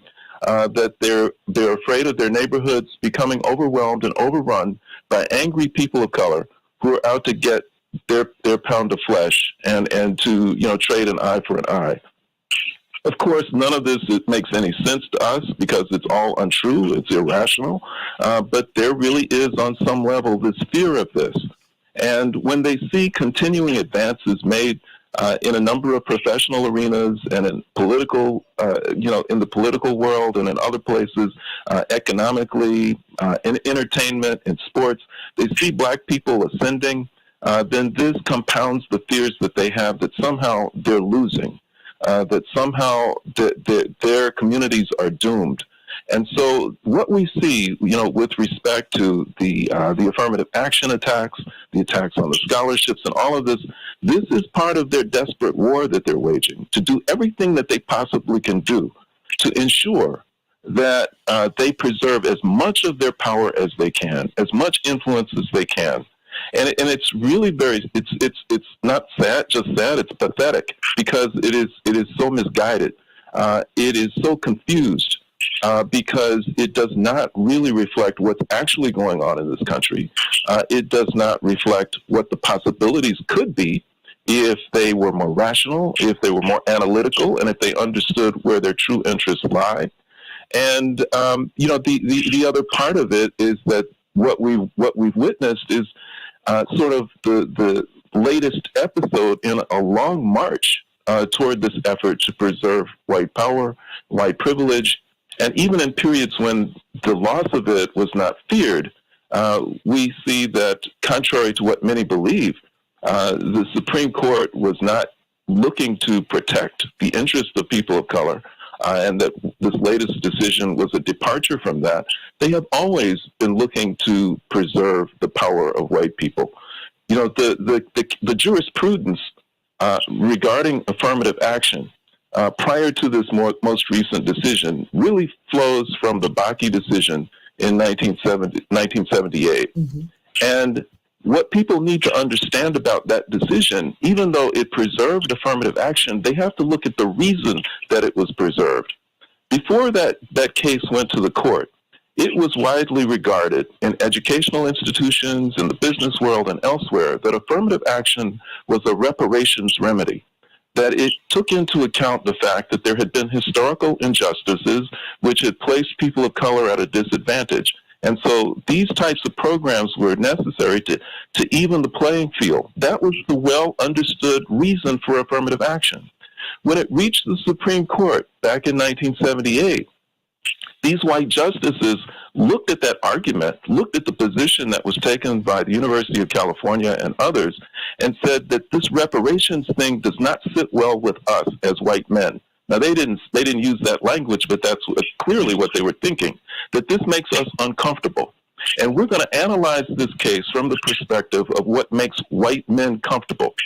And when we look at all of the justifications for preserving affirmative action, the only one that makes us comfortable is the idea that when our white children go to universities, that on some level they will benefit from having some exposure to some of these people of color, these exotic people, so that they can listen to what they have to say, so that they can hear their thoughts and understand them better. We see some benefit in that for our children, and therefore that is the only justification for having an affirmative action program, the only one. And that line of thought was what sustained affirmative action up until this most recent decision. That was the basis for it. So reparations was cast aside in favor of what did not offend white sensibilities. So this has always been about them. It's always been about white people. It's never been about us or the court trying to be benevolent or helpful to communities of color. It's been about what's been most beneficial to white people. And we're living in a moment when there is a belief that the thing that would help white people the most is for there to be no more affirmative action, no more scholarships, for minority students, and by all means to preserve the use of it in cases that will benefit white people, specifically military situations where we need to send those black people into war to protect us and protect our property. Robert Patillo, what's your take on it? I mean, and what are you hearing people say when you do television and radio throughout the week? Well, I think we have to put these decisions in context, both the affirmative action decision and the Colorado website decision. This isn't about affirmative action. This isn't about religious liberty. This is about segregation. And the Supreme Court, for the first time in U.S. history, has taken away rights and moved us back in a position of segregation. Effectively, what that Colorado decision says, because remember, when you're looking at protected classification jurisprudence, it doesn't lay out each individual group. It's all based on the 14th Amendment Equal Protection Clause. So if you can discriminate against one group, you can discriminate against all protected classifications. So that Colorado decision basically says, well, if I'm a devout religious person, that they don't lay out a test to determine what a devout religious person is, that this is my artwork, my expression, they don't lay out a test to determine what an artwork or expression is, then I do not have to serve or provide services to certain groups of protected individuals, in this case being the LGBTQ community. But I give you this hypothetical using the exact same analysis the Supreme Court used for that case. If you are a Christian who owns a bed and breakfast, and you have a Christian-themed bed and breakfast, and that is your art that you provide this service, and it's an antebellum-themed bed and breakfast, can you indeed at that point in time say that Black people aren't allowed inside because that's not realistic to your period and your artwork that you're presenting as part of the experience of your bed and breakfast? Under the jurisprudence, yes. Which means we've now legalized segregation in this country. And as these cases are decided and pushed through the lower courts, we're going to see an expansion. That's the reason that President Trump spent so much time not just on Supreme Court justices, but on the district court judges and the circuit court judges, because he understood that these cases would have to be analyzed and expanded upon. If you say that race cannot be used as a compelling state interest when it comes to pushing for diversity in schools, that means it's not just race. That means it's race, gender, sexual orientation, disability, national origin, etc. Those same students that said being Chinese, they're being disadvantaged. Well, now they've made it harder for Asian students going forward to be able to attend these universities. Also, the exact same textual document that they relied on, the 14th Amendment, if you're going to say that applies to schools, then it's also going to apply to employers. So we're going to see this expand out. As we put all of these things together, it's all about a resegregation of society. And we need to see that this is not coming, it is already here. It has happened. This is not a thing that may happen. We're not navel gazing into the future or fear mongering saying we might have segregation again. We have segregation again. And the question is what we're going to do about it. Reverend Dr. Yeary, your thoughts? Got to come off mute.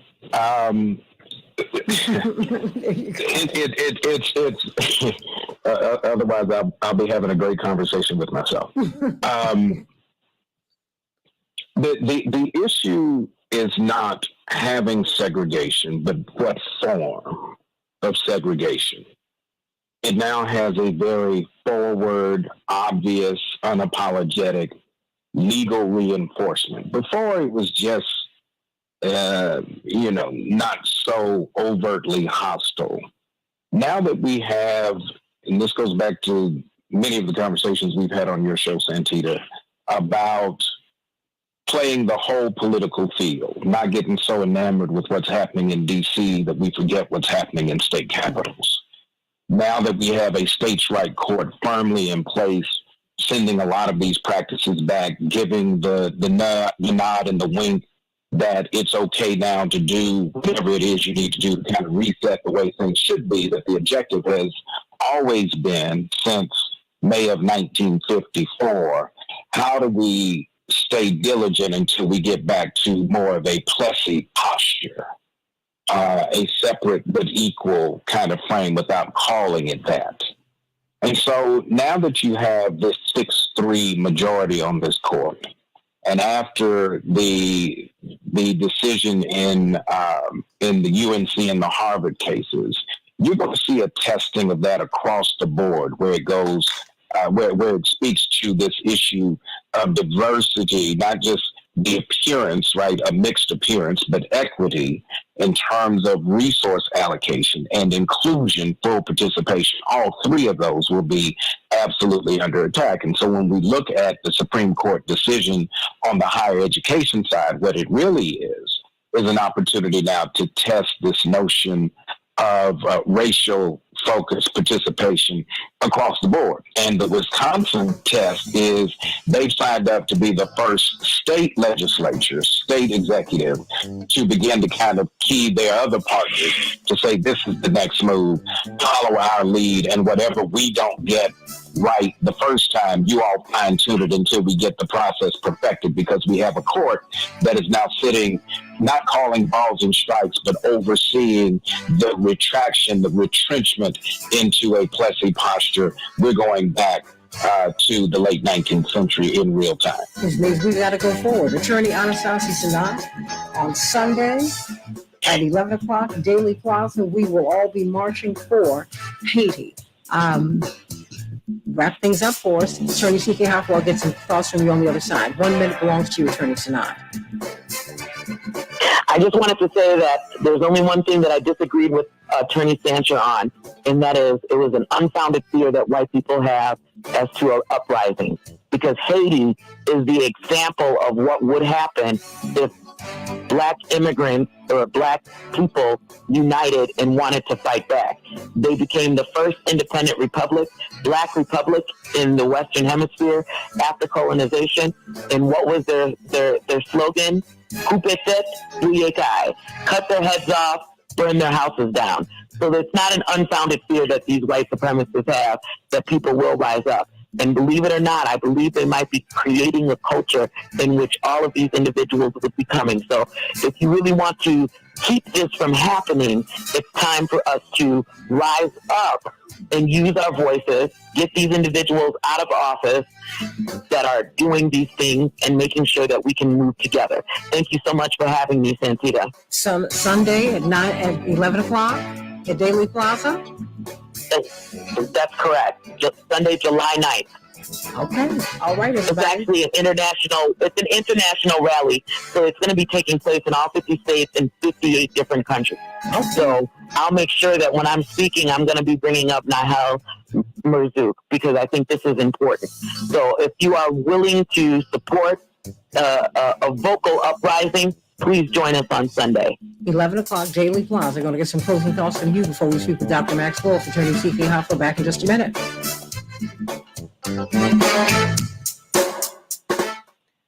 Thank you, Anastasia. Do you want to Attorney Fancher? I know Attorney Fancher's got to leave. Just briefly, I need to hang out with the people that Attorney Sanat is with. All the black people I run into love white people. Love them. Oh, really? Love them, baby. Love them. I mean, and when you... come hang out with me, Attorney Fancher. Well, also, remember, we were in a land where white people were in the majority, black people in America. You were not, which does not diminish what happened in Haiti at all, because it was encouraging for us. That having been said, we had to fight these people as a minority population. And you had to fight the biggest, baddest empire that ever has been, which does not, but I think we've got to understand we have to understand all of this, because I still don't think that we fully understand. That's why they don't teach the Haitian Revolution in the American history courses. They don't want you to know what they did in order to suppress that mentality of the Haitian people from the slaves that they had here in the United States. They don't want y'all to know. But they don't want us to know. I will say this: when they Dr. Wolf is on. Rise Up, it inspired Nat Turner. Absolutely. And they don't want to talk about Nat Turner on these shores. They don't want to talk about the slave uprisings here. At one point, after a point, even Martha Washington was afraid for George Washington to leave their slaves to her. She said, "These people hate me. Free them, George." Mm-hmm. No, they've been afraid. Because there's so much that could have been done that was done in Haiti, and that's why Haitians, especially Toussaint Louverture, is mentioned in the National African American History Museum. Sure, but things were done Because here. what we did in Haiti is significant. Absolutely, but things were done here, but no one talks about that. The crushing of the glass, feeding people food that poisoned them. Oh, no, a lot of things were done here.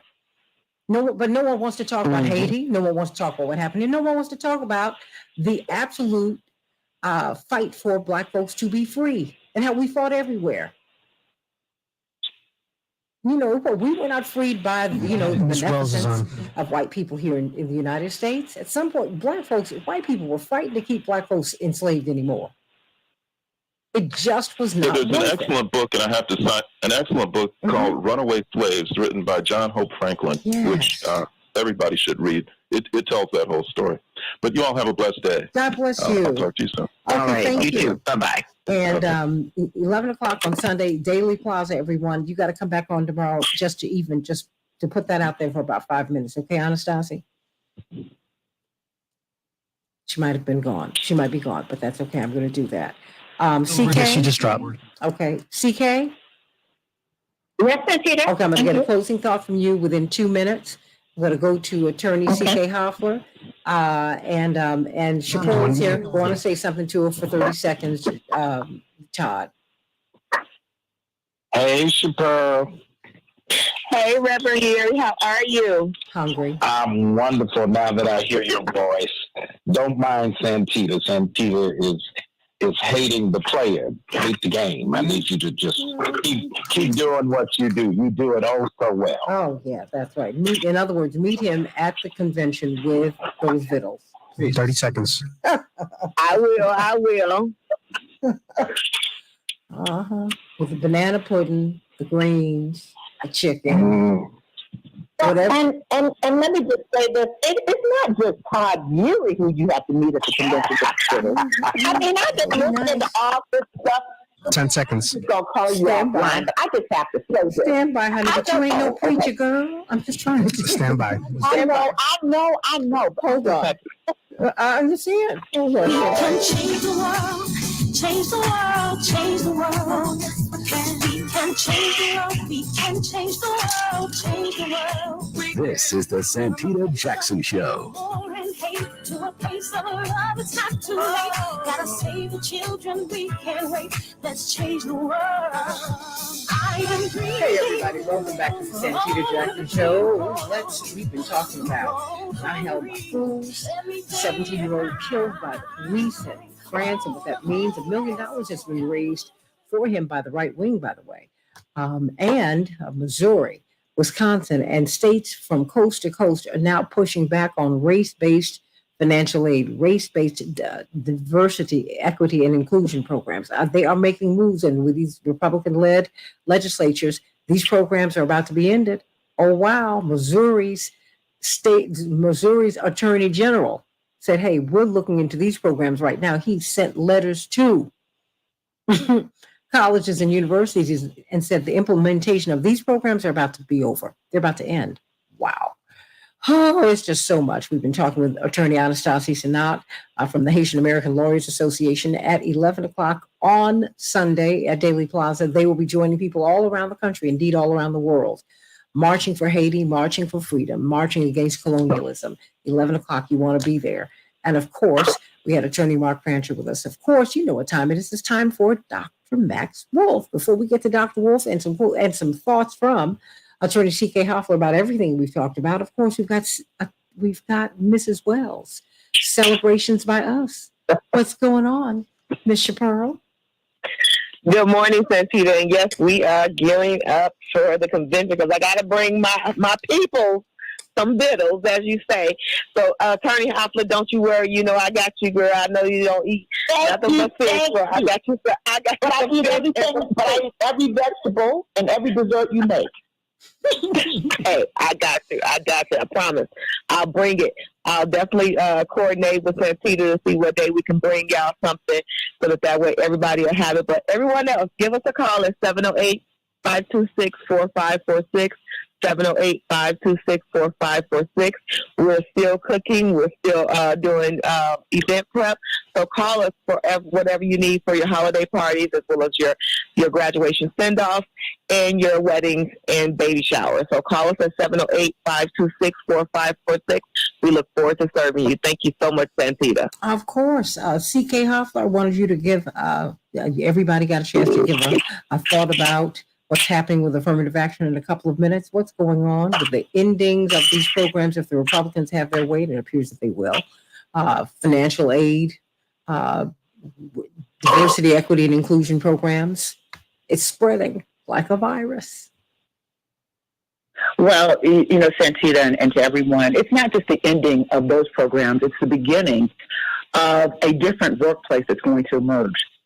So it's not going to stop with education. That's just the starting point. The ending point, if this conservative agenda is executed to the fullest extent, will be to end diversity in the workplace, end diversity in higher education, and diversity in every aspect of American life. So I think that we have to look at this as a beginning of a very troubling trend that is being executed and implemented methodically and by perfection from a conservative agenda. We have to recognize that, own it, and decide what we're going to do about it. I think that's how we have to look at this. We know that the U.S. Supreme Court is going to, time after time, rule in this way because that's the configuration of the court. There's not going to be a surprise. The only thing that surprised me was that Justice Clarence Thomas didn't ink the opinion. I know he wanted to, but he just didn't. But his time will come because there are going to be many, many other cases. He may have inked, because he's always going to ink the consenting or dissenting, as it may be. But he wanted to have that as part of his repertoire and legacy. So what we need to keep our eye on is this legacy case. There's litigation, yes. There's a case that is challenging the legacy standards applied at Harvard University. So I'd like to see this case escalate up to the U.S. Supreme Court, our U.S. Supreme Court, and let's see how they view legacy students. Mm-hmm. We know that George Bush would not have been, he couldn't figure out how he got into Yale, the son, a former president. So if he couldn't figure it out because he said he was an awful student and he just didn't have the grades, he got in because of legacy. And that's real. So let's see how that legacy challenge bears. And what the U.S. Supreme Court says about that, I predict they'll say, "Oh no, that's different. That's different. That's not the same thing. Legacy's okay." But I could be wrong. But I think that we need to keep our eye on that case because I think it raises some very interesting issues. But most importantly, we have to be reminded that the struggle continues and that we don't have the ability to rest on any laurels because there aren't laurels to rest on.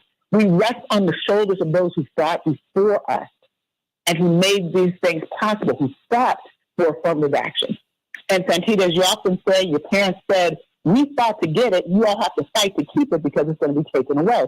So now we're at that point. So the question is, what are we going to do? Because it's going to continue in every aspect of American life. Mm-hmm. And that, to me, is not acceptable. The only place where I think it won't be attacked right now is when it comes to college football and basketball. Oh, no. Because that's religion. So there's not going to be an attack. And that's money. And that's billions of dollars. So we know that that's not going to escalate up. But everything else is going to be challenged. So we have to brace ourselves and be prepared to fight back. Absolutely. Well, let me hear from you. Call us at 773-763-9278. Boy, we've had a lot to talk about today. Dr. Max Wolf, indeed, you've got family in France right now. You see France is up in arms. We're looking at the courts. There's just so much to talk about, and it's all tied up in our economy. So welcome back to the show. Hope that you and your beautiful family had a wonderful 4th of July. What's on your mind today? Not much. We did our deep state celebration, deeply unpatriotic. So we're happy. I'm about to take the little one off to school so she can also be a deeply unpatriotic deep stater. That's what we're hoping for them, right? Terrible. Well, Florida yet, but still speak openly. In any case, yeah, look, I mean, I think we're starting to see what happens when the traditional institutions break down. And as much as we want to criticize them, and they are worthy of the critique often, what grows in their absence is often the sort of unbridled idiocracy, which is increasingly what we're living, right? Whether it's some kind of cage match between Elon Musk and Zuckerberg, something we would have sloughed off as impossibly dystopian and unrealistic 10 years ago, or who bought which Supreme Court justice, or why we still have judges appointed for life, where 5 of 9 were appointed by people who, even in their own starry-eyed imagination of their performance, lost the popular vote. Right? So we have unpopular, radical positions taken by an increasingly questionable Supreme Court from a legitimacy basis, hand-selected to do partisan warfare when they're supposed to be constitutional and not partisan, by people who themselves didn't have the popular mandate, right? So I think you're starting to see things kind of spin a little bit faster than we're used to, and maybe a little bit faster than our institutions, sometimes crippled by budget cuts and political compromises, are able to sort of rein in. And so whether it's the Kennedy candidacy or a couple of billionaires supporting and finding it interesting to see a hyper-fit 70-year-old tell people that he made up his own medical history and epidemiology when he was bored one afternoon between push-up sets. But these are not things that we have historically thought we would see, or whether it's Iowa and the great state of Arkansas leading the children's rights charge by forcing people reproductive choices to become politicized, or sending off these kids to work in such great educational institutions as slaughterhouses and night cleaning shifts. And my favorite of a war against temptation, serving and selling alcohol in the overnight shift at the ripe old age of 14 seems fine, because they're the party that cares about kids. So look, I just think we've reached a point here where we're either going to rein this in, or it's going to keep spinning a lot faster than our brakes and our steering allow us to negotiate. It looks to me like that's sort of what's happening. Well, you said you made an interesting observation. You made it when you were on with Congressman Jonathan Jackson last week. You said, affirmative action is about much more than race. Can you speak to that? Yeah, I think our debates are often unconnected to what we're debating. So I think affirmative action was about social stability. It's about gender. It's got some relationship to race, but it's mostly about social stability. It was mostly about giving enough to the generations of the 40s through the 70s that there wouldn't be the demands for much more. Right? So my argument I would always make is affirmative action is as much about helping people of color as food stamps are about feeding the hungry. There are subsidies with other goals that might have side benefits. And my point, by the way, is not that affirmative action doesn't matter, or that we shouldn't fight to keep it, or that it isn't useful. None of those things. It's just that it was never there to deal with or right historical wrongs. It's not what it does. It's not what it was designed to do. So I think the argument doesn't really make any sense. And to me, and I also do run a business, albeit a small one, but I do run a business with some other people. I mean, the point is, diversity in the workforce was about a stronger, more successful workforce. Metabolism, and it's not crazy workouts or bad Something diets. is going on over here. Okay, I'm sorry. Go on now. Okay, no problem. Yeah, so I think actually you have a caller. Affirmative action was to have a more diverse workforce so that you can be more competitive and successful. And more diverse American workforces have outperformed less diverse workforces here and abroad. Right? So there's just some brass tacks here that should be the start of the conversation and instead goes unmentioned. The global economic growth of the next 20 to 30 years, however good it is or isn't, will predominantly be outside of the developed, quote-unquote, white West. The big business opportunities are in emerging South Asia, in sub-Saharan Africa, and in other zones. If you don't have a diverse workforce, you will fail in the competition for those emerging markets, full stop, the end. The reason Disney characters look like they're from all over the world is because Disney movies are seen all over the world. And the emerging markets for Disney in India and China don't want to see all the characters look like they're from Norway, because those people are not, here you go, from Norway. That really doesn't have anything to do with anyone's politics. So I would say if you're really upset about the hue Crayola color choice of a mermaid, that's probably a psychiatric thing. I don't even know if that's a political thing. But where do you see all of this going? I mean, you see that. I mean, the ink was not even dry on the affirmative action decision. The Speaker of the General Assembly in Wisconsin says, "Okay, I'm about to look at race-based financial aid, and we're going to end it." The Attorney General of the state of Missouri says diversity, equity, and inclusion programs. He sent out a letter to colleges and universities almost immediately and said, "That's over." And then I look at, I mean, there's got to be a connection. I look at the University of Chicago, it's $100,000 a year. I mean, and I live at the University of Chicago. My father went to graduate school there. I grew up on the campus. Increasingly, American students are not there. I'm not mad about anyone being there. I'm just saying this is just unsustainable. If you want to have, or it's historical. Okay, well, it's the 19th century. This is look. This is who we are, actually. For historical act. I mean, I don't try to make it about the people, because I don't. I'm an economist, right? We deal in statistics, and we tend to forget the people. I'm not saying that's a good thing, but I have more of a structural training. Tends to be how I see the world.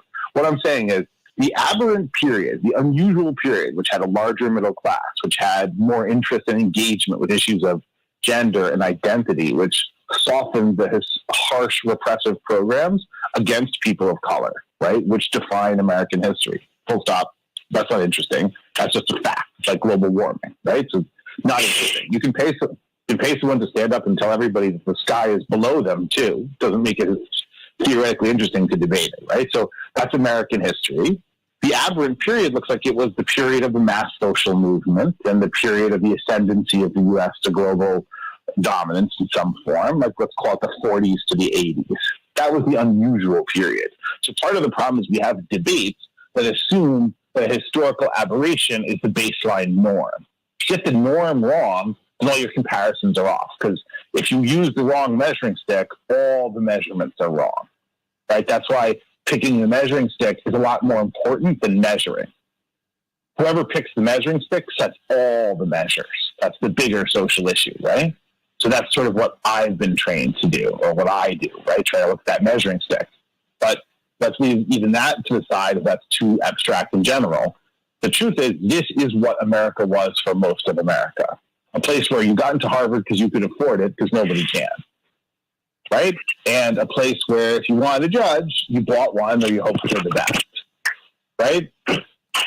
But in order for the society to be dominant, globally dominant, and have a good environment for American business, which is generally what the ultimate decision rests on in this country, you needed a stability. You needed some faith in the courts. You needed some sense of rule of law.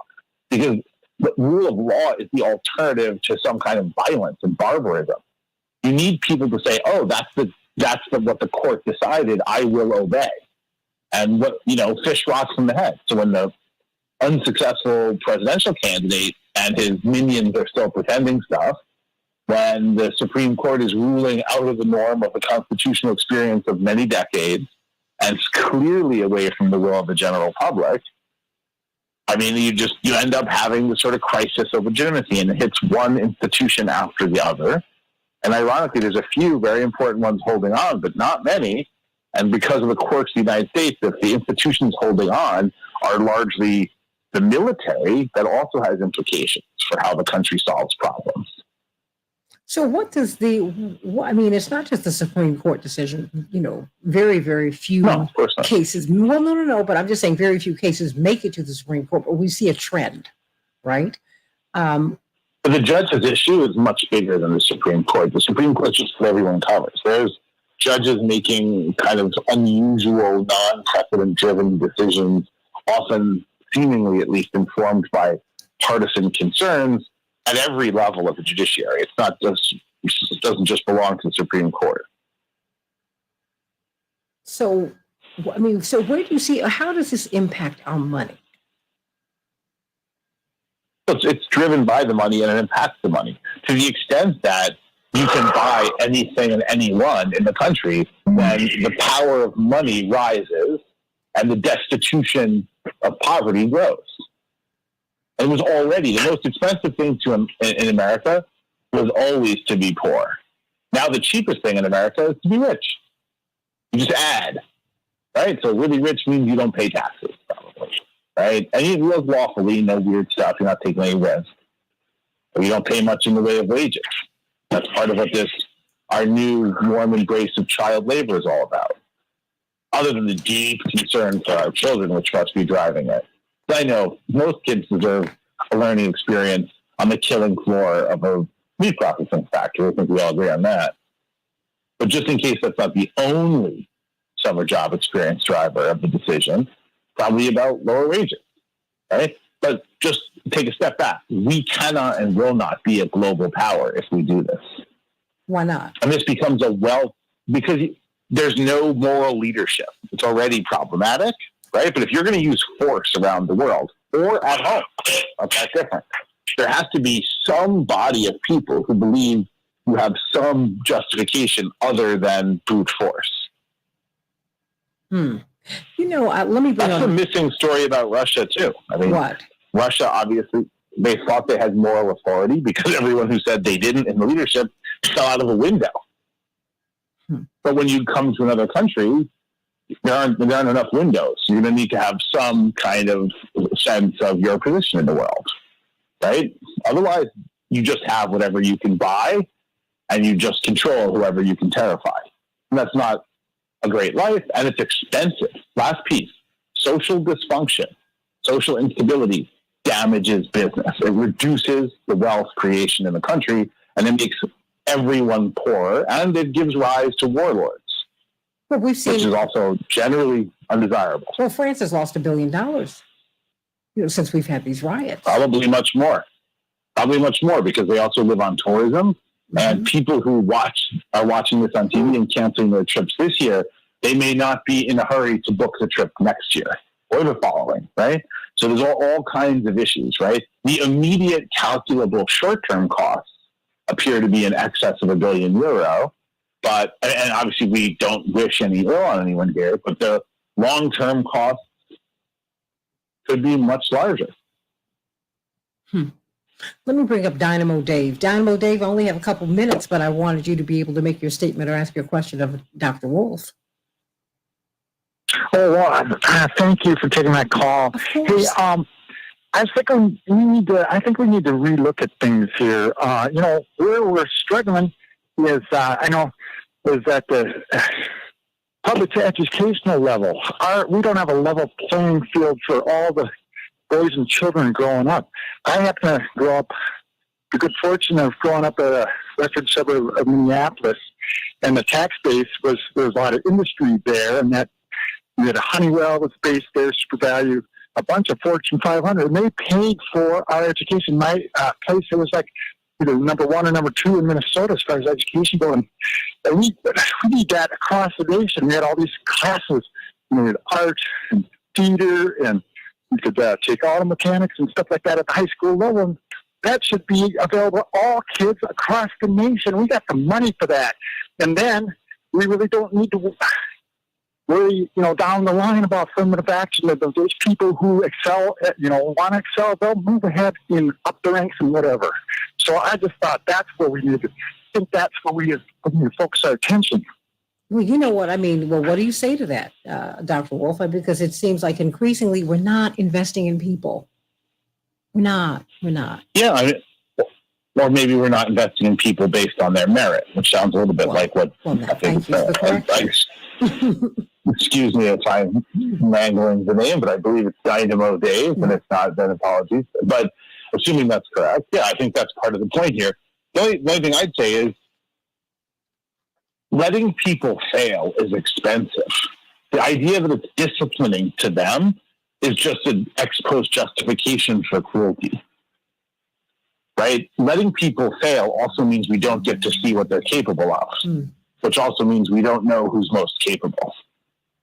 And I mean, not to sort of take this in a darker direction, but we're not even equal at birth anymore. Some people have prenatal care and some people don't. Some people grow up with good medical and good nutrition and a safe environment when they're pregnant, and some people don't. Some people go to a good hospital and get a lot of care, and some people don't. And so to me, it is bizarre to have a debate about whether we need remedial action and not tie it to a maternal death rate among African American women, which is below a lot of the developing world right now in the U.S. That smells to me like, hey, not even born on an equal playing field. Oh, look, white women are struggling too. I mean, this is the thing is, and my mother often says, Dr. Wolf, you can't hurt me without hurting yourself. You can't help me without helping yourself. By hurting the least of these, eventually all of these are going to get banged up. The last minute belongs to you.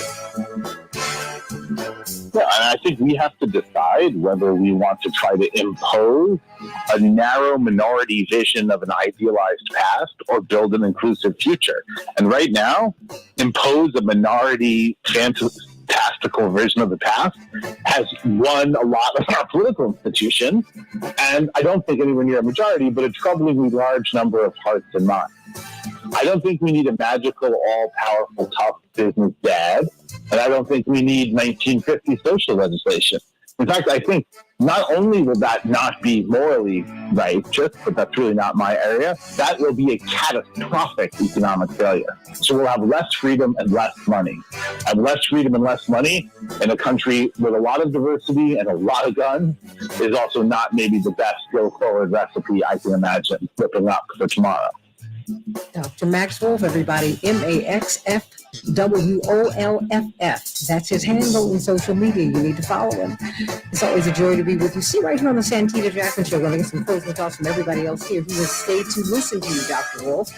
I can't wait to be with you, Alex. No, we love it. I'm so glad that thank you, Alex, for a great show. Thank you, Pastor Bobby, for a wonderful message. Thank you, Dr. Shanina Knighton, for all that information. I sending you so much love. Santita Jackson to everybody. God bless you and be safe today.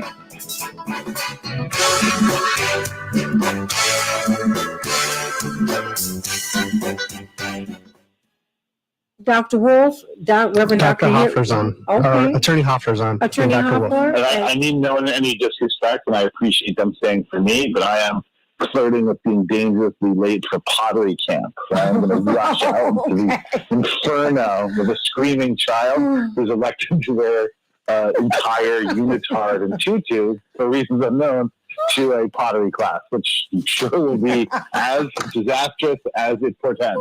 But I apologize. And I will reach back to you later. Thanks everyone for your time and always from listening to me and letting me learn from you. So have a great day, everyone. Talk soon. There, my love. Does it? We have who do I have here? Do I have Attorney C.K. Hoffler? And do I have who else do I have? Alex? I don't have the screen. I can't see. Robert, are you there? Todd, are you there? Well, C.K., what did you hear from Dr. Wolf before we go? Is CK still there? Yeah, I'm sorry. I'm handling the client now. A second. Sorry. Just very briefly. That's okay. That's okay. I had to multitask for a second. Emergency arose.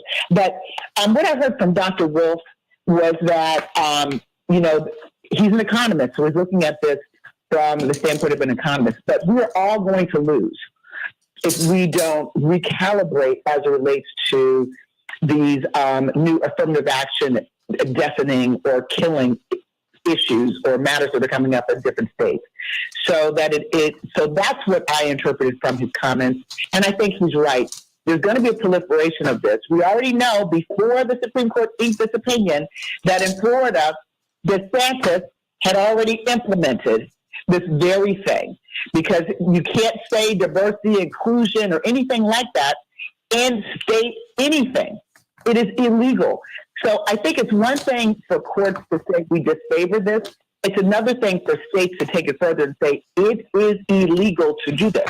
Because if it's illegal, that means from a civil standpoint, there are consequences. You can get fined, there'll be penalties. From a criminal standpoint, depending upon the level of penalty associated with the illegality, you can go to jail. So we have to anticipate that it's going to get worse before it gets better. There's an economic impact. There is a societal impact. There's a moral impact because we're going to become increasingly less of a diverse workplace. Now, one thing that I will say that will be interesting will be the impact, which I think will be favorable on HBCUs. And the reason why I say that, except for if they're in states like Florida, where you're not going to be able to talk about U.S. history involving Black people, I think that what's going to happen is that people will increasingly want to be at HBCUs, which I think is a great thing. But we have to make sure that we embrace our colleges and make sure that they grow with these opinions as well. Because like anything else, the Lord gives and Lord taketh away, and you have to make sure that we're all looking at the ramifications of the turning back the tide for affirmative action. And so that we don't have a separate but equal, so that we don't have less state funds going to HBCUs or less funds allocated to HBCUs, so that we don't have a further marginalization of our HBCU colleges and campuses, and so that we fight for education and for excellence in education. Well, I tell you what, Congressman Jackson foresaw problems for HBCUs. As much as we look at the boost to them, he said, but the other piece is race-based.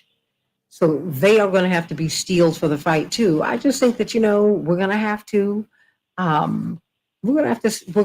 to make some decisions about who we are. We're going to have to make some decisions. I mean, I was watching the John Adams documentary, well, not documentary, with Paul Giamatti, who I love as an actor. I think he's fabulous. And it's wonderful. What I love watching these reenactments of the American Revolution, of our revolution, because we're all in this piece. We're all in this piece, and we're all in this space. To see Thomas Jefferson as a human being, to see him having a fight, an argument, I'm leaving the government argument with George Washington. That was wonderful. Because it was enlightening to see the real fight about a republic and the misgivings that some of our founding fathers had about us having a republic as opposed to not keeping some elements of the monarchy. I mean, those fights are still with us. They are still baked in the cake, everybody. So I think it's important for us to really, in real time, everybody, you know what? I think, CK, I'm going to start a book club here. Because we need to read, y'all. And we need to read, we need to see some documentaries, we need to see and really start getting engaged in the world of ideas. We need that. You need to understand how we got here. Why we're here. I mean, this just didn't happen. We are a happening. And so we need to read. You need to understand why we are here, how we got here, CK. And if you don't know where you've been, you do not know where you are heading. And even now, looking at the fear 200 plus years ago was that we would not be able to hold on to the Republic. And look at us now. Benjamin Franklin and John Adams, all of them said, Thomas Jefferson is a Republican. I'm wondering if we can keep it. It's going to be tough. Because we keep talking about our democracy. No, you need to understand that this is a republic and why it's important. The distinction between the constitutional monarchy from which we were born and the constitutional republic in which we exist today that has democratic elements, and why the democracy or democratic elements were not necessarily completely trusted by our founding fathers, because they saw the mobocracy. And they said democracy and mobocracy, well, they kind of parallel. So, I mean, CK, it's just a whole lot that I think we really need to understand who we are. I don't think we do. Yep. No, I agree. I agree. Not to get too deep into it. I'm going to have to. But when will you be on? An excellent show. When will you be on TV? For TV. Yes. I will be on Court TV next Monday from 9 to 11 and possibly 2 other days next week. I'm still negotiating because I have a busy work week. But Monday from 9 to 11 right now. Confirmed. All right. Just checking. You know, sometimes I forget, and I did today. Pardon me. But there we go. Yes. So we're going to do that. And you let me know a good time to call you. I promise you I'm going to do that so I can go on and get this thing done that you and I have been talking about. But I love everybody. I hope that you all got something out of the show today. I know we moved from topic to topic, but there's a whole lot that needs to be covered. I think we're not paying enough attention to what's happening in France with the killing of this boy. And he was 17-year boy. Can you imagine the last few minutes of his life, what they were like? And the young man who was in the car with him, the other boy. And the fact that this happens to Black, Arab, and Muslim people in France all the time. And everyone talks about, oh, France, Paris. When you get over there, they'll tell you, well, now, if you go over here, it's not going to be that comfortable. Look, I love Paris. I enjoy France and all that, but I'm clear on what colonialism is and what it means. You know, and it's heartbreaking that this mother is now and this family are without their child. It's heartbreaking. And we need to talk about it. And you need to read and go to international news outlets from all over the world. I don't care where they're from, because they report on this very differently. The more these people protested in France, the less likely we were to hear about what happened in France. Think about that, everybody, because it's on a parallel track. It's a continuation of George Floyd. It's a continuation. Think about that. I love you, everybody. Sending you so much love. Sending you so much love, CK. Sending you love, Alex. Thank you for a great show. Morning Stars, July 15th through the 19th. Want to see you at the Rainbow Push International Conference. Love you. God bless. Bye-bye.